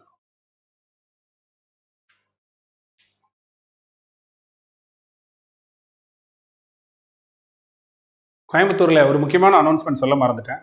ஸோ சப் இன்ஸ்பெக்டர் போலீஸ் தேர்வுக்கு படிக்கக்கூடிய மாணவர்களுக்காக டாப் ஐஏஎஸ் அகாடமியில் தளபதி அப்படின்னு சொல்லி ஒரு கிளாஸ் வந்து ஃப்ரீயாக வந்து கோச்சிங் கொடுக்க போகிறோம். ஒவ்வொரு நாள்லையும் ஏர்லி மார்னிங் அல்லது ஈவினிங்கில் நம்ம தமிழகம் முழுவதும் இருக்கக்கூடிய டாப் ஐஏஎஸ் அகாடமியினுடைய கிளைகளில் ஏர்லி மார்னிங்காக இருக்கும், இல்லைனா ஈவினிங்காக இருக்கும். நீங்கள் நியரஸ்ட்டாக இருக்கிற பிரான்ச்சில் போய் உங்கள் பேரை கொடுங்க. கல்லூரி மாணவர்களாக இருந்தாலும் படிக்கலாம். எஸ்ஏ எக்ஸாமுக்கு போலீஸ் எக்ஸாமுக்கான ஒரு ஃப்ரீ கோச்சிங் தான் அந்த ஃப்ரீ கோச்சிங். இந்த ஃப்ரீ கோச்சிங் அட்டன் பண்ணி முடிக்கிறதால அதில் மெட்டீரியல்ஸும் இந்த மெட்டீரியல்ஸ் தான் நான் கொடுத்துருவேன். அந்த ஃப்ரீ கோச்சிங்கை நீங்கள் அட்டன் பண்ணி முடிக்கும் போது எஸ்ஏ எக்ஸாம் போலீஸ் எக்ஸாம் பற்றி ஒரு நல்ல தெளிவு வந்து உங்களுக்கு கிடைச்சிருக்கும். இது தமிழக இளைஞர்கள் இந்த இடைப்பட்ட காலத்தில் அவங்களுடைய கவனம் சிதறாமல் தான் எடுத்துக்கொண்ட இலக்கில் உறுதியாக இருக்கணும்னு, எந்த கவர்மெண்ட் வந்தாலும் நிச்சயமாக காவல்துறையை வந்து அவாய்ட் பண்ண முடியாது. நிச்சயமாக போலீஸில் நிறைய ரெக்ரூட்மெண்ட் எடுத்து தான் ஆகணும். அது வரைக்கும் மாணவர்களை என்கேஜாக வச்சிருக்கணும். அப்படிங்கிறதுக்காக டாப் ஐஏஎஸ் அகாடமியினுடைய 87 பிரான்ச்லையும் நாம் வந்து காவல்துறை தேர்வுக்கு சிறப்பு இலவச கட்டணம் இல்லாத பயிற்சி வகுப்புகள் வந்து ஸ்டார்ட் பண்ணுறோம். நீங்கள் மறக்காமல் என்ன செய்யுங்க அப்படின்னு சொன்னால், கீழே கொடுத்துருக்க டிஸ்கிரிப்ஷன் லிங்கில் உங்களுடைய பேர் டீட்டெயில்ஸை கொடுத்துட்டு அந்த பிரான்ச்சில் நேராக போய் பேர் எழுதி கொடுத்துட்டிங்கன்னா மே 20ஆம் தேதிக்கு மேலே அந்த கிளாஸஸ் வந்து ஸ்டார்ட் பண்ணுவாங்க. உங்கள் பேரை கொடுத்துட்டு அந்த கிளாஸில் வந்து ஜாயின் பண்ணிக்கோங்க. இது ஒரு விஷயம் சொல்ல நினச்சேன்னா, அடுத்து +2 எக்ஸாம். நீங்கள் வந்து +2 எக்ஸாமில் மாணவர்கள், அன்பார்ந்த மாணவர்களுக்கு வணக்கம். நீங்கள் +2 எக்ஸாமில் ஸ்கூலில் ஃபஸ்ட் மார்க் எடுத்திருக்கீங்க அப்படின்னு சொன்னால் உங்களுக்காக top IAS academy UG IAS அப்படின்னு சொல்லி நீங்கள் எந்த காலேஜில் போயினாலும் ஜாயின் பண்ணி படிங்க. ஆன்லைன்லேயே நீங்கள் ஐஏஎஸ் எக்ஸாம் படிக்கிறதுக்கு ஃப்ரீயாகவே நம்ம வந்து கோச்சிங் வந்து கொடுக்க போகிறோம். அதனால் நியரஸ்ட்டாக இருக்கக்கூடிய உங்களுடைய நண்பர்கள் யாராவது ஏதாவது ஒரு ஸ்கூலில் படித்து முதல் மதிப்பெண்கள் பெற்றிருந்தாங்க அந்த ஸ்கூல்லன்னா, தமிழகம் முழுவதும் இருக்கக்கூடிய அத்தனை பள்ளிகளையும், அரசு பள்ளி எந்த பள்ளியாகனாலும் இருக்கலாம், முதலிடம் பெற்ற மாணவர்களாக இருந்தால் நிச்சயமாக அவங்களே ஒரு ஆயிரக்கணக்கான மாணவர்கள் இருப்பாங்க. அந்த மாணவர்களுடைய லட்சியம் வந்து ஐஏஎஸ் ஆகணும் அப்படிங்கிறதா இருந்ததுன்னா, குறிப்பாக அரசு பள்ளி, அரசு உதவி பெறும் பள்ளிகளுக்கு அதிக முக்கியத்துவம் வந்து நம்ம கொடுக்குறோம். அந்த பள்ளிகளுடைய ஐஏஎஸ் கனவை நினைவாக்குறதுக்காக 3 ஆண்டு காலமும் அவங்களுக்கு ஐஏஎஸ் தேர்வுக்கு இலவசமாக ஆன்லைனில் சொல்லி, ஸோ அதுக்காக யூஜி ஐஏஎஸ்னு ஒரு கிளாஸஸ் வந்து ஸ்டார்ட் பண்ண போகிறோம். ஸோ விருப்பமுள்ள மாணவர்கள் வந்து அந்த உங்களுடைய பேரை நீங்கள் ஸ்கூல் டாப்பராக இருந்தீங்கன்னா மறக்காமல் நீங்கள் வந்து பதிவு பண்ணுங்கள். இது ஒரு அனௌன்ஸ்மெண்ட் இருந்ததா. அதுக்கடுத்து ஜூனியர் ஐஏஎஸ் 6th-லேருந்து 12th வரைக்கும் படிக்கக்கூடிய குழந்தைங்களா இருந்தாங்க உங்கள் வீட்டில் அப்படின்னா, அவங்களுடைய எய்ம் எதிர்காலத்தில் ஐஏஎஸ்ஸாக இருந்ததுன்னா அவங்களுக்கு ஆன்லைன்லேயே மாதத்தில் ஒரு நாள் மட்டும் நேரில் வர மாதிரியும், மிச்ச நாள்லாம் ஆன்லைன்லேயே அவங்க ஐஏஎஸ் தேர்வுக்கு படிக்கிறதுக்காக நம்ம கோச்சிங் கொடுத்துட்டு இருக்கோம். ஆல்ரெடி ஸ்டார்ட் பண்ணிட்டோம். சரியா? இது எதுக்காக அப்படின்னு சொன்னால், இன்னைக்கு இளைஞர்கள், குழந்தைகள், பள்ளி மாணவர்கள்லாம் நிறைய டிஸ்ட்ராக்ஷன் ஆகுறாங்க. அவங்களை ஏதாவது ஒரு உயர்ந்த இலக்கு லட்சியத்தோடு அவங்கள கூட்டிகிட்டே போகணும். அதே நேரத்தில் இந்த பாடம் சுமைன்னு சொல்லி அவங்களை அழுத்திடவும் கூடாது. ஸோ அதற்காக ஒரு முன் முயற்சியாக நாம் என்ன செய்கிறோம்னா, ஜூனியர் ஐஏஎஸ் அப்படின்னு சொல்லியும் நம்ம வந்து நடத்திட்டு இருக்கோம். கடவுள் வாழ்த்து அதிகாரம் ஏன் சார் இதுவரை நடத்தலைன்னா, கடவுள் வாழ்த்து அதிகாரம் நடத்துறதுக்கு எனக்கு ரொம்ப தயக்கமாக இருக்குது. என்னால் இன்னும் புரிஞ்சிக்கவே முடியல. இதுதான் உண்மையான விஷயம். நான் கடவுள் வாழ்த்து அதிகாரத்தை பல தடவை படிச்சுட்டேன். ஆனாலும் அந்த விளக்கத்தில் எனக்கு ஒரு தெளிவு கிடைக்கவே இல்லை. எவ்வளோ ஆசான்கள்கிட்ட கேட்டு தான் சொல்லணும்னு சொல்லிட்டு வெயிட் பண்ணுறேங்க. அது விரிஞ்சிக்கிட்டே போகுது. திருக்குறள் வந்து அவ்வளோ பிரம்மாண்டமாக இருக்கு. பள்ளி மாணவர்களுக்கான திருக்குறள் நிகழ்ச்சி ஆல்ரெடி நம்ம புத்தக திருவிழா நடத்திட்டு தான் இருக்கோம். மீண்டும் ஏதாவது பள்ளி மாணவர்களுக்காக ஏதாவது ஒரு டார்கெட் கொடுத்து ஒரு திருக்குறள் போட்டி எல்லா பிரான்ச்லையும் நடத்த சொல்கிறேன். நல்லவேளை ஞாபகப்படுத்தினீங்க. இந்த மந்த் எண்டுக்குள்ளே குழந்தைகள் எல்லாரும் பிரான்ச்சில் வந்து படிக்கிற மாதிரி ஏதாவது அரேஞ்ச் பண்ணோம். ஆமாம், தமிழ்நாடு அட்மினிஸ்ட்ரேஷன் எக்ஸாம்ஸ் வந்து இருக்குது. ஸோ வந்து ஸ்கீம்ஸ் எல்லாம் நீங்கள் ஸ்கீம்ஸ் என்ன படிக்கிறதுக்கு ஒரு 3-4 மணி நேரம் ஆகும், அவ்வளோதான். நீங்கள் ஏன் டீப்பாக படிக்கிறீங்க? இந்த ஸ்கீம் என்ன, எது தொடர்பானது, அவ்வளோ படிச்சிங்கன்னா போதும்ல. அதை படிக்கிறதுக்கு என்ன 2-3 மணி நேரம் ஆகும்? நிறைய ஸ்கீமோட தொடர்ச்சி அதோட பேர் மாற்றி தான் வரப்போகுது. அந்த ஸ்கீம் நல்ல ஸ்கீமாக இருந்தாலும் ஓகே தானே. ஸ்கீம்லாம் அவ்வளோ சீக்கிரத்துலலாம் மாற்ற மாட்டாங்க. அதெல்லாம் நிறைய ஸ்கீம் சேமாக தான் இருக்கும். அதனால் நீங்கள் வந்து ஸ்கீம்ஸ் படிச்சிருங்க. வேணுமா வேண்டாமான்லாம் நினைக்காது. ஏற்கனவே படிக்கிற பாதி இங்கே போன வருஷம் படித்த கரண்ட் அஃபேர்ஸ்லாம் இங்கே யோசிக்கிற நேரத்துக்கு அதை வாசிச்சு விட்டு போயிடலாம். நியூ கவர்மெண்ட் எப்போ ஃபார்ம் பண்ணி என்ன ஸ்கீமை போட்டு என்னைக்கு கொண்டு வந்து என்னைக்கு நீங்கள் படிங்க. சென்ட்ரல் கவர்மெண்ட் திட்டம்லாம் கேட்க தானே செய்கிறாங்க. இப்போ நடக்கிறது டிஎம்கே ஆட்சியாக இருந்தது இதுக்கு முன்னாடி. ஏன் வந்து மத்திய அரசு திட்டம் கேட்கலையா? அந்த மாதிரி முடிஞ்சு போன திட்டங்கள் நிறைய கேட்பாங்க. 93, 94 திட்டங்கள்லாம் கேட்குறாங்க. வாசிச்சு விட்டு போங்க. நீங்கள் டீப்பாக படிக்காதீங்க, மேலோட்டமாக படிங்க. நியூ கவர்மெண்ட் வரலையே, வந்ததுக்கு அப்புறம் தானே ஸ்கீம் வரும். ஏற்கனவே இருக்கக்கூடிய கவர்மெண்டோட ஸ்கீமை மேலோட்டமாக படிங்க. 1 லைன் 2 லைனில் படி, அவ்வளோதான்.